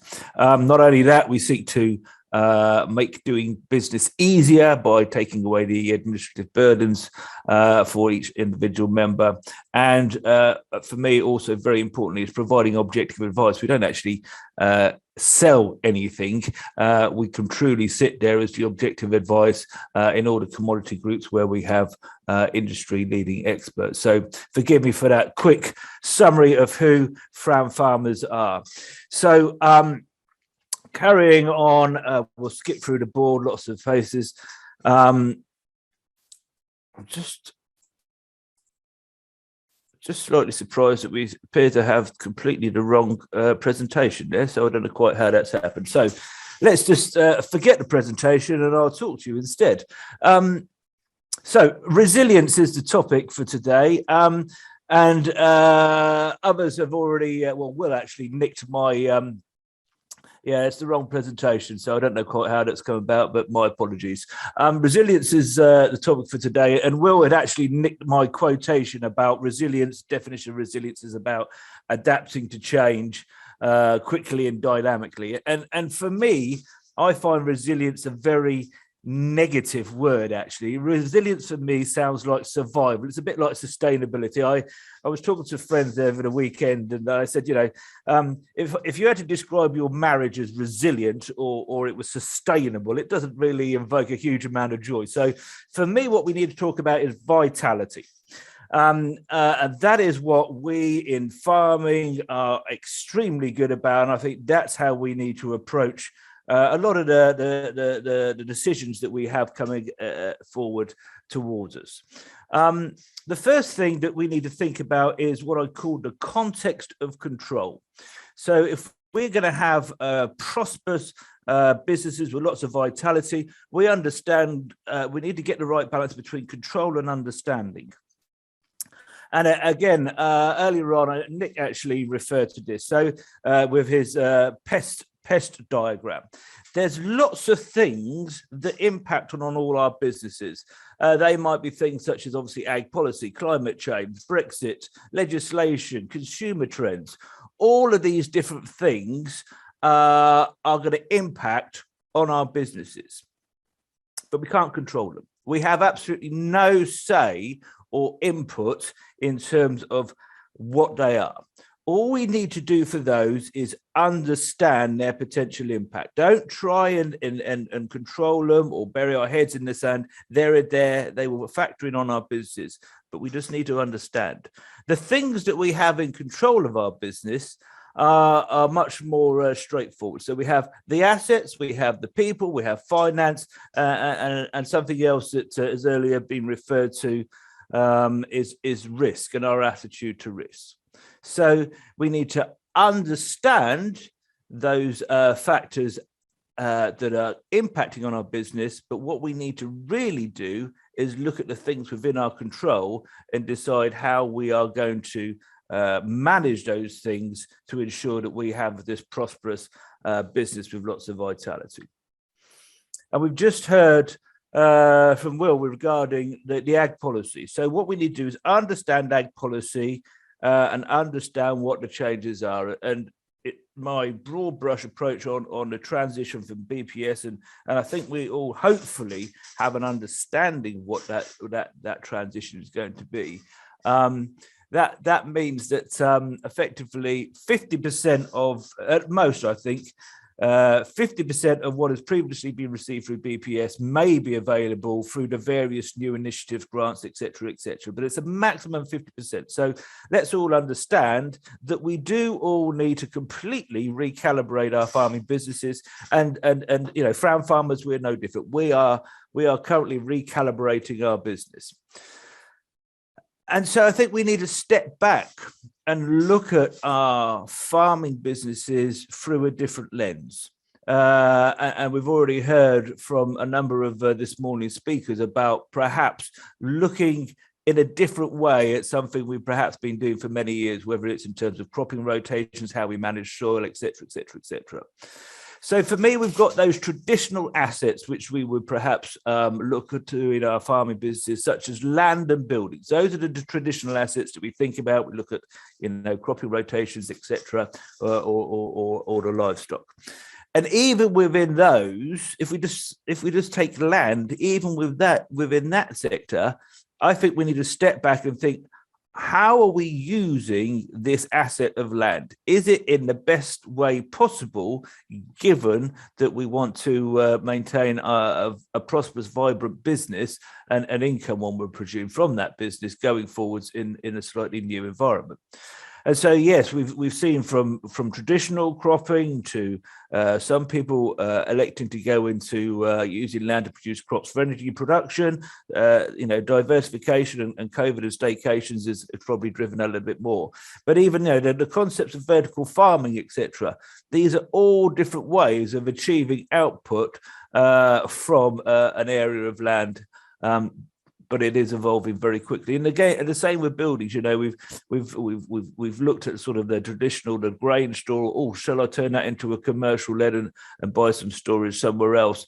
And where is that evolving to going forwards? Are we going to see actually a different use for buildings, as we see maybe a change in the traditional traveling to an office for work? Maybe we're going to see an emergence of much more office space in more rural locations. I don't know, but we just need to make sure we're looking long and hard at what's in our control and could we use it better.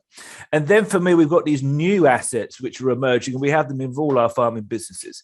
And one of those is carbon, and it is still very early days, and I don't think anybody really has a clear view on which way this is all going. The simple question I would pose is, Am I looking to generate carbon credits from my farming activity and monetize them to provide an income stream to balance the books? Or am I looking to use that carbon sequestration to achieve net zero within my own business? That's a debate that's out there, and I don't think there's a clear direction of travel yet. So carbon is a new asset in our businesses. And then the other one is data, much talked about. And at the moment, data is very much seen as, the precision farming and that side of things. And we've probably all seen the sort of the yield maps of individual fields with the reds and the green areas. But actually, are we going to get to a point where we're going to start looking at carbon yield maps rather than, say, physical wheat yield? So all of that is going on. And has that data got a value to the business? And if it is, how are we going to monetize that again to ensure that we have this vibrant business going forwards? The other thing that we talked about is risk. And if we look at the commodity markets at the moment, I think those are great exemplars of risk and the importance of risk management. If I take 4 areas, we've got obviously the wheat market. For livestock producers, let's look at the soya market. We're all involved in using energy. So we've got the energy market and we've got the fertilizer market. And in all 4 of those markets over the last 12 months, we have seen huge volatility. And that has produced some fantastic opportunities for some businesses, and for agricultural businesses. It's imposed huge financial burdens and challenge on other farming businesses. But that risk is there, and these risks are due to everything from climate change, geopolitics, as well as the more fundamental supply and demand aspects. And I don't know what's going to happen in the future. If I did, I probably wouldn't be working for Frown Farmers. But what I do strongly believe is that we will see a continued period of volatility. And we need to ensure that our businesses are structured in a way where they can withstand and prosper in times of volatility. And risk management is much talked about, and it goes in waves and vogues of popularity. But I don't think we truly have a long-term viable business if we don't, in some way, have plans on how we do risk management, whether that's using options and futures and all of those sort of mechanics in terms of the commodity markets, whether it's just understanding where markets are going and thinking more differently about, say, how you buy your energy, because you can buy energy in the same way as you can use the futures for wheat, rather than just when the contract for your electricity comes up, I'll re-tender it out and try and get the best response from the market on that chosen day. If we look at the fertilizer market, the fertilizer market has obviously been quite a roller coaster. It's very much been a tale of 2 halves, opening at 300. It's now at 600-700. I can't give you any reassurances that next season is going to be any better. I think the fertilizer market next year will open either with a 3 or more likely a 4 at the start of it. And there is an awful lot of unknowns out there. We have CF, who obviously hit the headlines with everything that went on there. They have 2 plants in the UK. They've only ever turned 1 plant back on again. There's a lot of speculation whether they will still have 2 plants operating in the UK in the new season. That means that we will be exposed to greater reliance on imported product. So that brings in more risk. That's about commodity. That's about geopolitics again. That's about whether Russia decide to turn a gas pipeline back on. So everywhere we look, unfortunately, there is going to be more volatility. There is going to be more risk. And we can't just have knee-jerk reactions, which is really what sort of resilience is all about, responding to the immediate need. We need to carefully think through what is the long-term viability of our business and how do we accommodate the risk. The other thing that we have in our gift and our control are people, and people are truly the most important asset I think we have in every farming business. we all recognise there's actually fewer and fewer people working in our businesses, and therefore actually the input and the talent of each of those individuals becomes more and more important. And there's a well-known phrase about train people well enough so they can leave and treat them well enough so they don't want to. And I think as an industry in the sector, we perhaps haven't invested well enough in colleagues because of this fear of, well, I'll train somebody up and then they're going to go and walk across the road to work for somebody else, and that's wasted money. No. We have to really recognise that we are in a very competitive market for retaining and recruiting colleagues. We will see a rise in salaries. AHDB did a bit of work and they're predicting between a 50% increase in salaries over the next 5 years on farm. We have to embrace flexible working. We have to think long and hard about the work environment. So, you know, when you're next walking around your own business, look and go, am I really proud of the working environment, the package, the flexibility that I provide to my colleagues, and what more can I do to make it a truly great environment? We talked very briefly earlier on about the role of automation. Yes, as Frown Farmers, we've been involved in bringing the first commercial automated tractor into the UK. Why was that? The need was driven by, yes, labour shortage, health and safety, productivity, minimising or soil compaction. So lots of drivers that made it very sensible.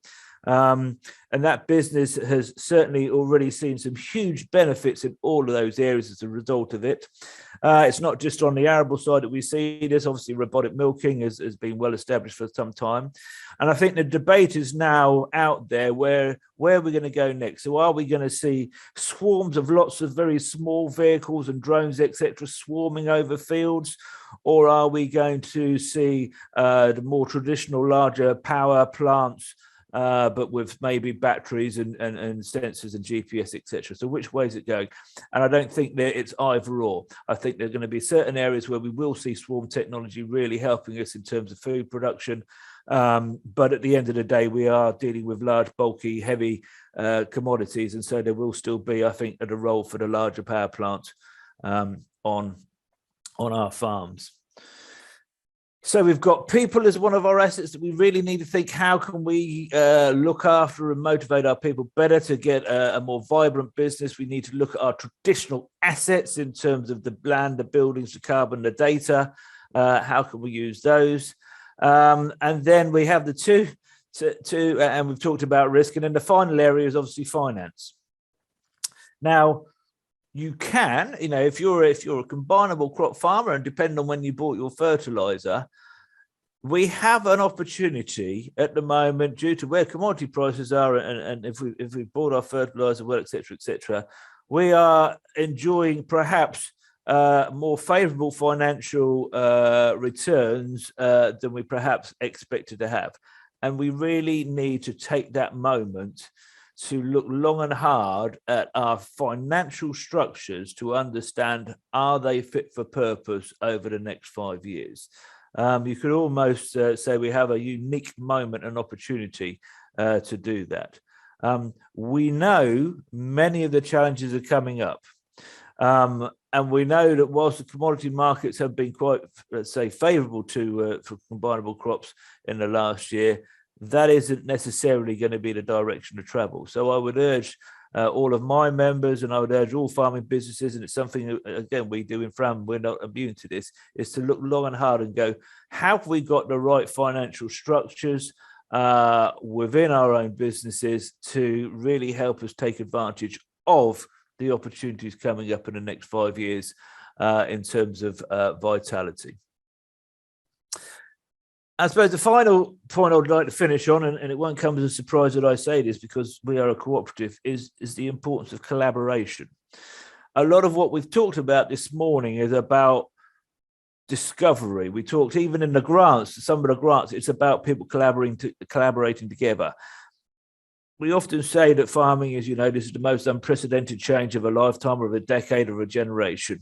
And then we find out in 5 years' time that that's perhaps overstating it. But it truly feels to me that we are starting to reevaluate how we use land for food production, how we use land in terms of biodiversity, and we're all learning. And not disregarding the value of Zoom, etc. And clearly today, this morning is a great demonstration.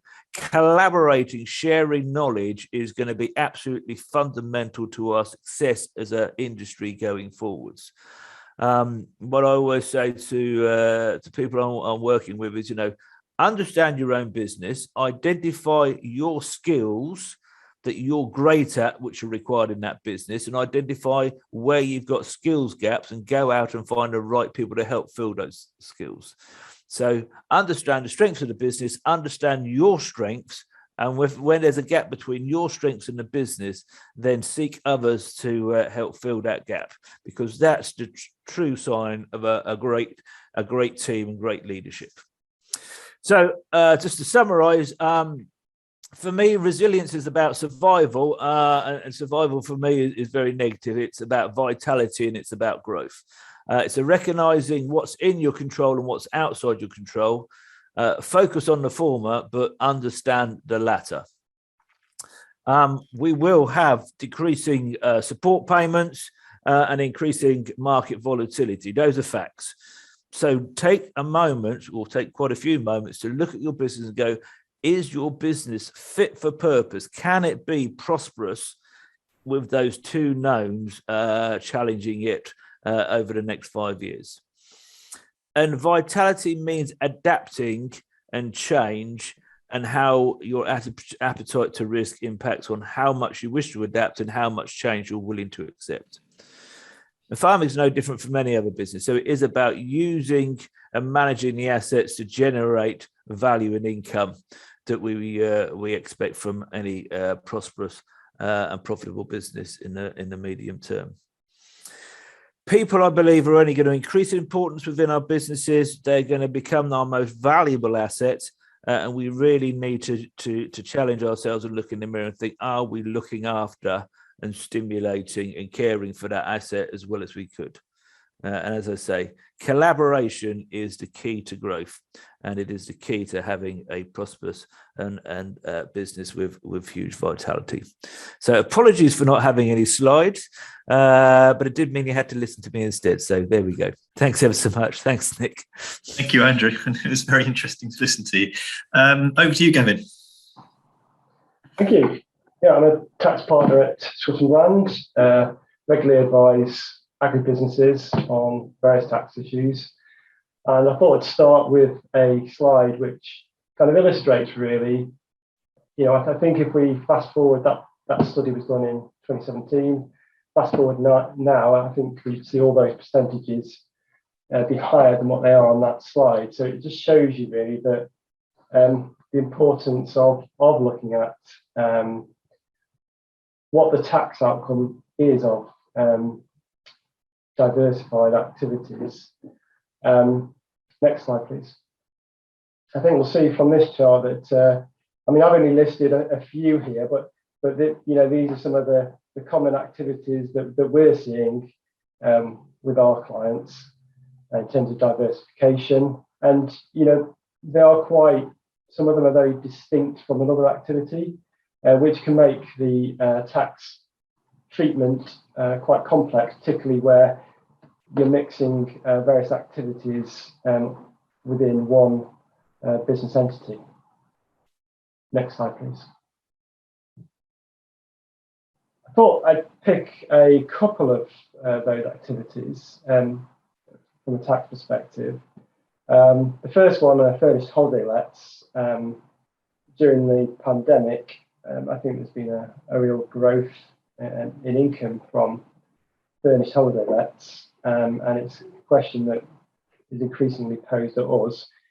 Should we just do residential letting, or what about furnished holiday lets? And I think it's fair to say that the tax environment for furnished holiday lets is much more favourable than straightforward residential letting.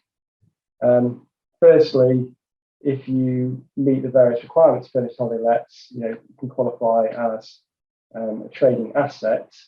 which then means that you can access various capital gains tax related reliefs if you sell that property. For example, you could claim a rollover relief and defer a capital gains tax charge if you reinvest the proceeds in another trading asset. Equally, if you're looking to gift such a property to the next generation, then you can access capital gains tax holdover relief so that you can defer a tax charge on any gain. It's also possible in limited circumstances to access a business asset disposal relief, which can afford a tax rate of 10% as opposed to a 28% tax rate on sales of furnished holiday lets. And also capital allowances are available as well on certain capital expenditure that you incur in relation to those properties. This is very different from residential property letting, where capital allowances aren't available and where you can only get relief on replacement of furniture or certain items which are substantially similar to the item you're replacing. And also it can be regarded as earnings for pension purposes, which can help facilitate greater levels of pension contributions. So all of that is very different from residential letting, as that is very much an investment activity where it's not possible to benefit from the various trading reliefs. Next slide, please. So there are 3 requirements that are required for furnished holiday lettings. The first one is availability. It must be available for letting its holiday accommodation for at least 210 days in a year. And the property must actually be physically let for 105 days or more. And it can't be let for periods of longer term occupation for 105 days. So that longer term occupation would be occupation exceeding 31 days. So it's important that any occupation is short term. I should just highlight that although furnished holiday letting benefits from many trading tax type reliefs, it doesn't mean that you're regarded as carrying on a trade for the purposes of business property relief and inheritance tax. It's quite hard to benefit from business property relief for inheritance tax purposes in relation to furnished holiday lets, because that particular form of relief requires a significant level of activity that's greater than the traditional furnished holiday letting. So it's just important to highlight that distinct between inheritance tax and capital gains tax and income tax. Next slide, please. As we've been talking today a lot about the natural environment, I think it'd be good just to highlight a change introduced by the Environment Act, which was enacted in November 2021, and that imposed a requirement on developers to be shown to achieve a 10% uplift in biodiversity in relation to a development as a condition of planning permission. Much of the detail has yet to be legislated for, as the government is busy introducing further regulations to provide the level of detail that's needed. And that does mean that any income from this activity is still embryonic. I think where the biodiversity uplift can't be achieved on the site itself, it can be offset on other local land. And that's where the opportunity arises for farmers and landowners, where it might be possible for them to be paid to take on, to create or improve habitat, which can then form part of the developer being able to meet their conditions to achieve a biodiversity net gain. Next slide, please. So it seems there's some doubt as to whether if a landowner allocates land towards this purpose, whether that will be seen, whether that be trigger a lump sum payment or phased payments. If it's a lump sum payment, then the income tax position is fairly complex because with biodiversity net gains, it's going to require a landowner to allocate a particular area for at least 30 years towards improving or enhancing habitat. And so naturally the conclusion to that would be, well, if you're getting a single lump sum payment, isn't this really for the whole 30-year period, and therefore shouldn't that income be deemed to be spread so that you're paying tax on an annual basis rather than tax on a one-off lump sum? It's unclear at the moment whether, if a landowner does enter into this activity, whether that would be a supply of goods or services, because they're supplying their land towards a certain purpose. But you could argue they're just providing a service to the developer. So the position's unclear. And is that a trade or investment activity? I think there was a trade or case law that says that the exploitation of land for profit, there should be an assumption that that is an investment activity unless you could show and demonstrate a significant level of activities to the contrary. We've seen in 2018 there was a conflicting case which says, well, that approach is wrong, and you need to look at the activities that are carried on over that land, and not have an assumption that you then depart from. In terms of inheritance tax reliefs, traditionally there's been agricultural property relief has been available on land used for habitat schemes, but the condition of that relief has involved being the subject of government grants or aids for those kind of projects. Here with biodiversity net gain, that payment's not necessarily going to come from the government, and this legislation which gives that relief doesn't refer back to the Environment Act. So it'd be interesting to see whether the government extend the scope of that relief to include land that is used for purposes of producing a biodiversity net gain on developments. Next slide, please. We're also seeing exploitation of woodlands more, and there's a very generous tax break for income that's derived from the occupation of commercially managed woodlands. That's generally outside the scope of either income tax or corporation tax. And there's also a corresponding capital gains tax exemption for the sale of timber that arises from that land. Now, I should just highlight the income from short rotation coppicing, like cutting down willow trees. That's not covered by that exemption. And what we're seeing is development of people selling woodland carbon units to third-party large companies to offset their carbon footprint. The question arises: well, is that a business for its purposes? And does the scope of that existing woodland exemption extend to that kind of activity? Given that was not an activity that was originally considered when this exemption was specifically provided for. So there's lots of questions, not many answers at this stage, because it's such an evolving form of income. Next slide, please. Next slide, please. So I just thought it would be useful to highlight that due to increasing diversification, many farming businesses are setting up limited companies, and there's also been a shift towards limited companies carrying out farming activities as well. So I think it's important to highlight to you that the corporation tax rate was increased from 19% to 25% for those companies generating profits above £250,000. There is also a sort of transitional rate for companies that have profits between £50,000 and £250,000,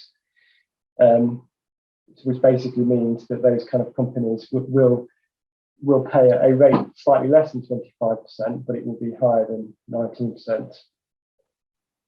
Next slide, please. I think the increase in the corporation tax rate does put more of a focus upon the use of getting deductions for capital expenditure and claiming maximising capital allowances claims on that expenditure. We have thankfully seen an extension of the annual investment allowance, so it's been kept at its current level of 1 million. So that basically gives you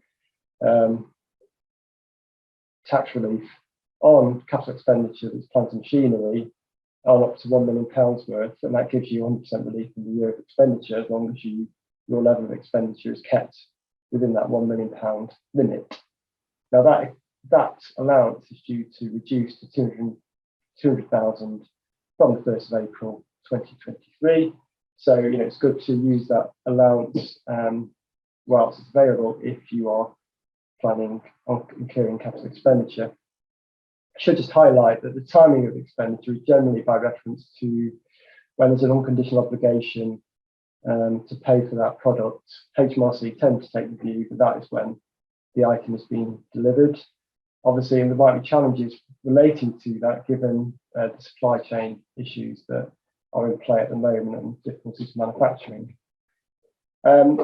Should just highlight the annual investment allowance is split. So where you've got a number of different businesses, that's split across that business. So it's not necessarily a £1 million limit for each business.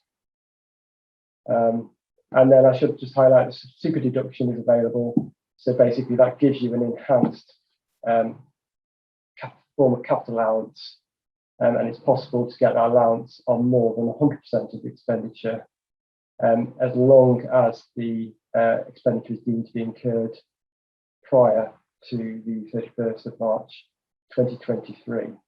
I should just that's not all good news in a sense, because I think that super deduction has been very much introduced to help transition towards that 25% tax rate that's going to be in play from 1st of April 2023. Next slide, please. Next slide, please. So I think, with diversification, as I've sort of alluded to, inheritance tax does need to be considered. Traditionally, you've had agricultural property relief, which is applied to farming businesses, and that is very much has given relief on the agricultural value of agricultural property. But that form of relief wouldn't extend to farmers who convert farm buildings into residential or commercial units, because then that changes the nature of the building and it means it's no longer agricultural property. That's just something to bear in mind there. And also land with development potential. Many landowners will have this. That the form of that relief doesn't extend to any potential hope value or development value. So then this should be an important focus on whether business property relief will be available to shield that value from inheritance tax. Next slide, please. So it is possible to get business property relief on businesses even where there's a mix of trading and investment, but the current case law and the legislation indicates that it must still be at least 50% trading in order to access relief. And now that relief could enable shielding of that value of all the assets within that business from inheritance tax, even if some of those assets are investment related. There are a number of different factors you have to look at in determining whether something is investment or trading, and whether the business overall is not viewed as carrying out substantial investment activities. The officers tax simplification did produce a report saying, well, actually, shouldn't we align the IHT regime with capital gains tax? The capital gains tax regime says that when we're looking at trading investment split, we should only regard something as mainly trading or not to a substantial extent investment if at least 80% of the activities are trading. The government announced on the 30th of November last year that they would not be proceeding with those recommendations. So I don't think that's the end of the story. I think, you know, there's always that on the table potentially for future governments. Next slide, please. I think just be useful just to recap. I think it's getting more and more important to just think about the way your business is structured. You know, you might choose to incorporate all the diversified activities, including investment activities, within a single business entity, and that might give you the ability to access inheritance tax relief on all of the assets. However, there are reasons for creating separate entities. That could include where you're struggling to meet that 50-50% mix and where your investment activities are starting to dominate the trading activities. And also it's quite always hard to determine whether or not you're kept within that limit. Also, there may be a desire to ring fence risks of certain activities so they don't contaminate valuable land and property assets, and to keep those kind of activities within a separate limited liability entity. Also, you've got to think about future succession. Is it appropriate to just house a load of different assets within one business, particularly if you might want to leave different businesses to different children? You know, it might be better to have different entities to facilitate that happening. And also the ability to access grants and finance. It might be simpler to do that if you can demonstrate there's a single business within that single entity that is hoping to receive the grant or the finance. And also, I think it's important to say that tax relief for multi-interest on letting of residential properties is restricted if you are a 40% taxpayer, and that might steer you towards owning those through a limited company where the relief isn't capped in that way, although there's often tax charges in putting properties into a company, which needs to be carefully considered before doing so. Okay, thank you. I'll now hand you back to Nick. Thank you very much, Gavin, and thank you to all our speakers. Conscious of time, but I think you know, people can log off if they need to be somewhere. But it might be useful just to have a quick panel chat and some questions. And before I pick the question that's been submitted by Peter, I've sort of written a couple of things down, listening to everybody's contribution. And I just wanted to pick something up with you, Richard, if I may. I think you mentioned that the growers in North and South Dakota have sort of mastered the supply chain. And I think that was in reference to your view that farmers should be 50% marketing, 50% growing. Sort of farmers generally, certainly commodity growers, are sort of price takers. And I was just interested in thoughts around how farmers could reposition themselves to be price makers rather than price takers. Conscious also that last week, I think it was ASDA, have reneged on their sort of commitment to stock only British beef, which has caused some disquiet. So, yeah, any thoughts around that? I think the sort of One Halfway House and Kingsclear have done this. So organic conversion isn't for everyone, but what we've been able to do, because the farm effectively was a wholly grass farm, the dairy enterprise was able to be scalable, but equally we were able to access an organic milk contract, which actually we were already effectively farming organically, but we were locking into a broader market. And I think organic there's a place for organic in terms of that. And then within sort of taking inspiration from organic farmers, they are connecting much more with scalable food businesses so that they can then lock into a specific market. So oats is an obvious one again, but because of the sort of demand for oats now, and it's something that can be grown on a field scale or on a large, sort of effectively as a commodity. And that diversity also within the rotation, and having livestock within the rotation is also a huge advantage. And blending, going back to that sort of blended mixed farming, so there's an ability to monetize the sort of large volumes. I think that there's potential there. Thank you. And a question for Argus is the change of land use to taking land out of production for natural habitats with the landscape recovery scheme initiatives, the fact that the land is being lost to development, land is being lost to renewable schemes, solar panels, etc. Do you, what are your thoughts on food security and the ability for the UK to have food sufficiency? Of course, there's always going to be products and produce that we need to import because we can't grow it. But do you see particularly, it's one thing for the UK to be going down this road of sort of best practice towards net zero. Clearly, around the world, not all countries are necessarily adapting as quickly or as much as perhaps they should be. Do you see that sort of being a sustainable position from a UK food security perspective? So I think that's a big question. It is. The development side, I think part of our call is that the developers, if they are developing land, it should be part of the 20%, and not just externally exporting that through the nature recovery networks and net gain, that they need to do that within their own development. So part of the 20% has to include industrialization and urban development. In terms of food production, I think it's a bigger question of where, if we're setting out governmentally these targets,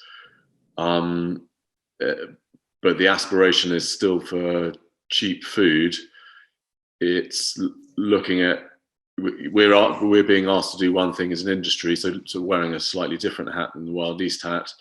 I think the question has to be about what the food that we produce is used for. A lot of arable production goes into livestock at the moment, so it's looking at the amount of meat that we eat, where that meat's coming from. It's not the cow, it's the how. Ask questions, localizing food production, and also generally the question that's asked is, why is that food so expensive? I think we should be asking, why is that food so cheap? If cheap food is being brought in, it's at what cost? Do we want cheap food? Obviously we want affordable food. It's what people are eating. So it's a societal change. So while we're going through this ELMS process and the removal of subsidies, we'll still be getting food being imported from heavily subsidized systems. So it's more of a post-Brexit question. But very much the vision of the Wild East is that we should still be a productive region, and that we believe this nature recovery can happen within a farmed landscape through some of the processes that Richard was talking about, through a conservation or regenerative approach to farming. And in a way, if we go over to that system across the region, we will get a return to abundance, because what we've lost is the mosaic of landscapes that mixed farming produces. Mm-hmm. Thank you. Question for you, Will. Tenant farmers, or those that are farming land that don't have sort of ownership of that land, clearly the investment in the natural environment, improvement in soils, hedgerows, etc. How do you see that impacting landlord-tenant relationships? At the moment, Nick, tenant farmers have probably got a bigger challenge, which I think is just the pure economics of their business. And what I mean by that is that I think the bigger picture probably comes back to the rents. And at the moment, the polarity between the rents, the anticipation that landlords have for rents at certain levels, and the expectations that tenants have to pay rents.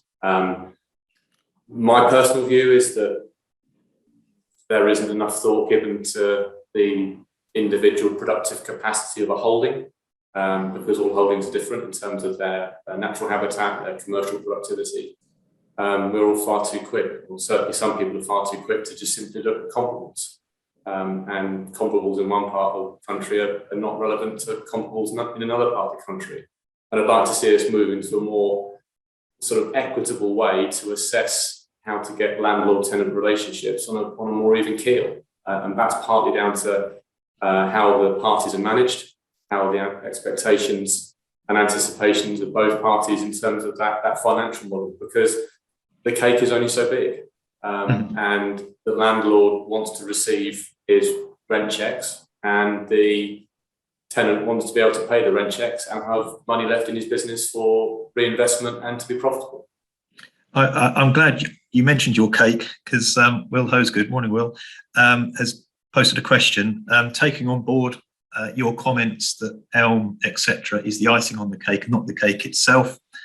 Of those businesses you advise and manage, how many have achieved this or are likely to be able to achieve this?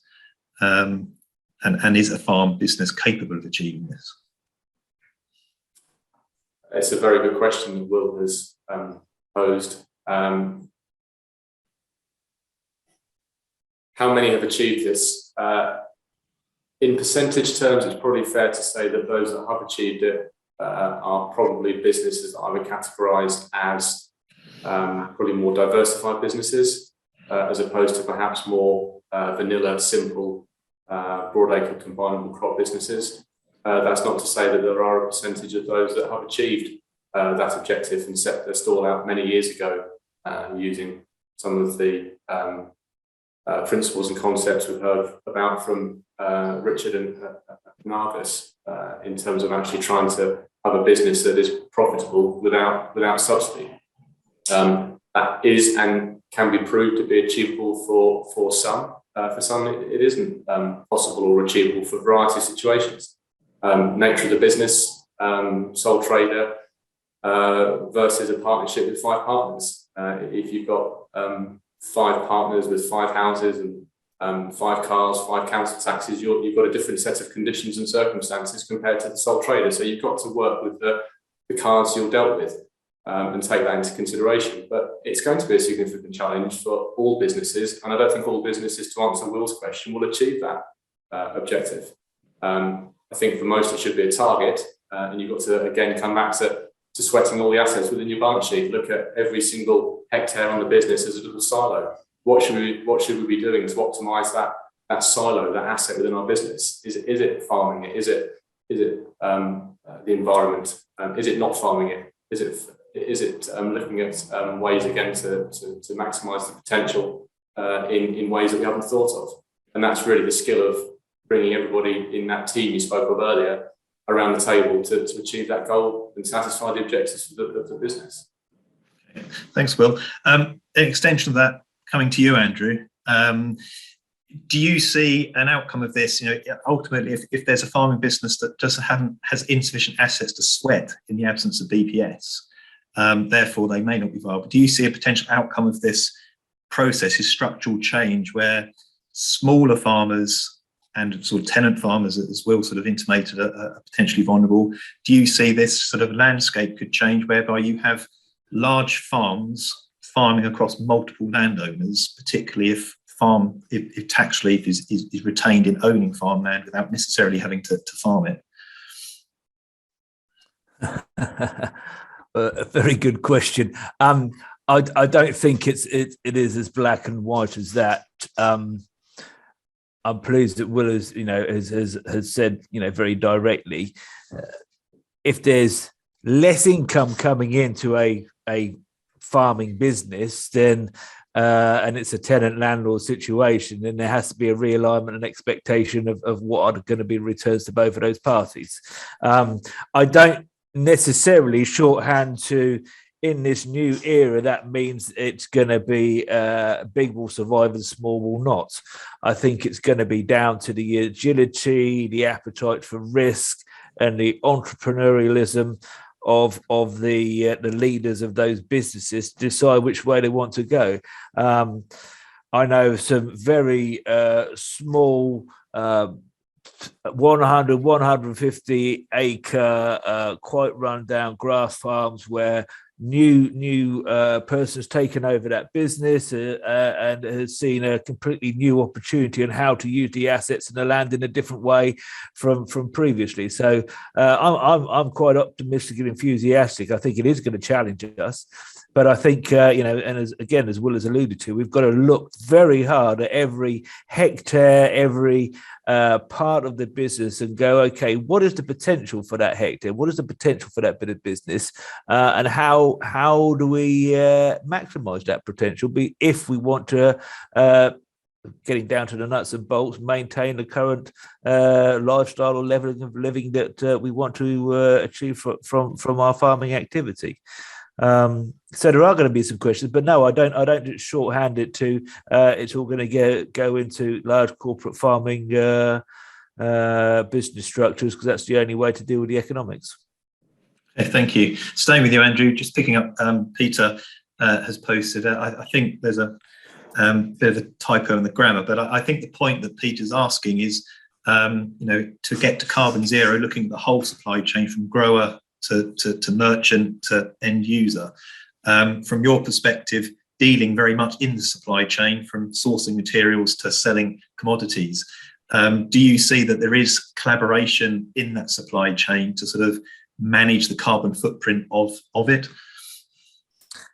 Absolutely. And it's an excellent question by Peter. If I can give you an example, we have members who will source their chemistry through us, their ag chem through us, and we have some of those members will say, okay, I'm not necessarily interested in what is the lowest price for a product, but I want to understand what's going to have the lowest number of miles on it. So it's a pull and push. So we have our members are starting to think in different ways, but also I see suppliers now starting to work together, and some of it's very crude, going, here's our standard offering and here's our alternative offering which has a lower footprint.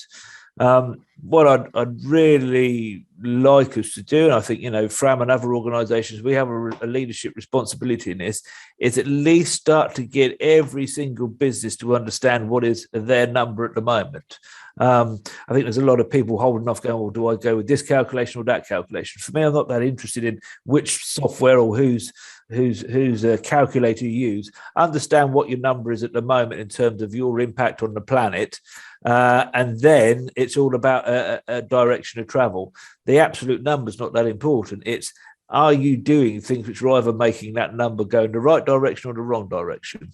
But until we start to look at that number and start to think about that aspect of our business and our individual impacts, then we're going to struggle to hit to net zero. Great. Thank you, Andrew. Well, it's almost 11 o'clock, so I think we'll bring this morning's presentations to a close. Thank you very much to the speakers for replying to my invitation to ask them to contribute. I'm very grateful for the effort they put into their presentations, and I hope those on the call have learned something this morning. We will be sending a feedback form after the event, so do please look out for that, and I'd be very grateful if you could take time to give any feedback, any positive or negative, because from that feedback that we can learn and shape future presentations. Because I think over the next period of time during this transition, as I think all of the speakers have alluded to, sharing of knowledge and collaborating together is how we can support each other to manage businesses through the period. So thank you to our speakers. Thank you for joining, and have a good day. That's the end of the seminar. Thank you.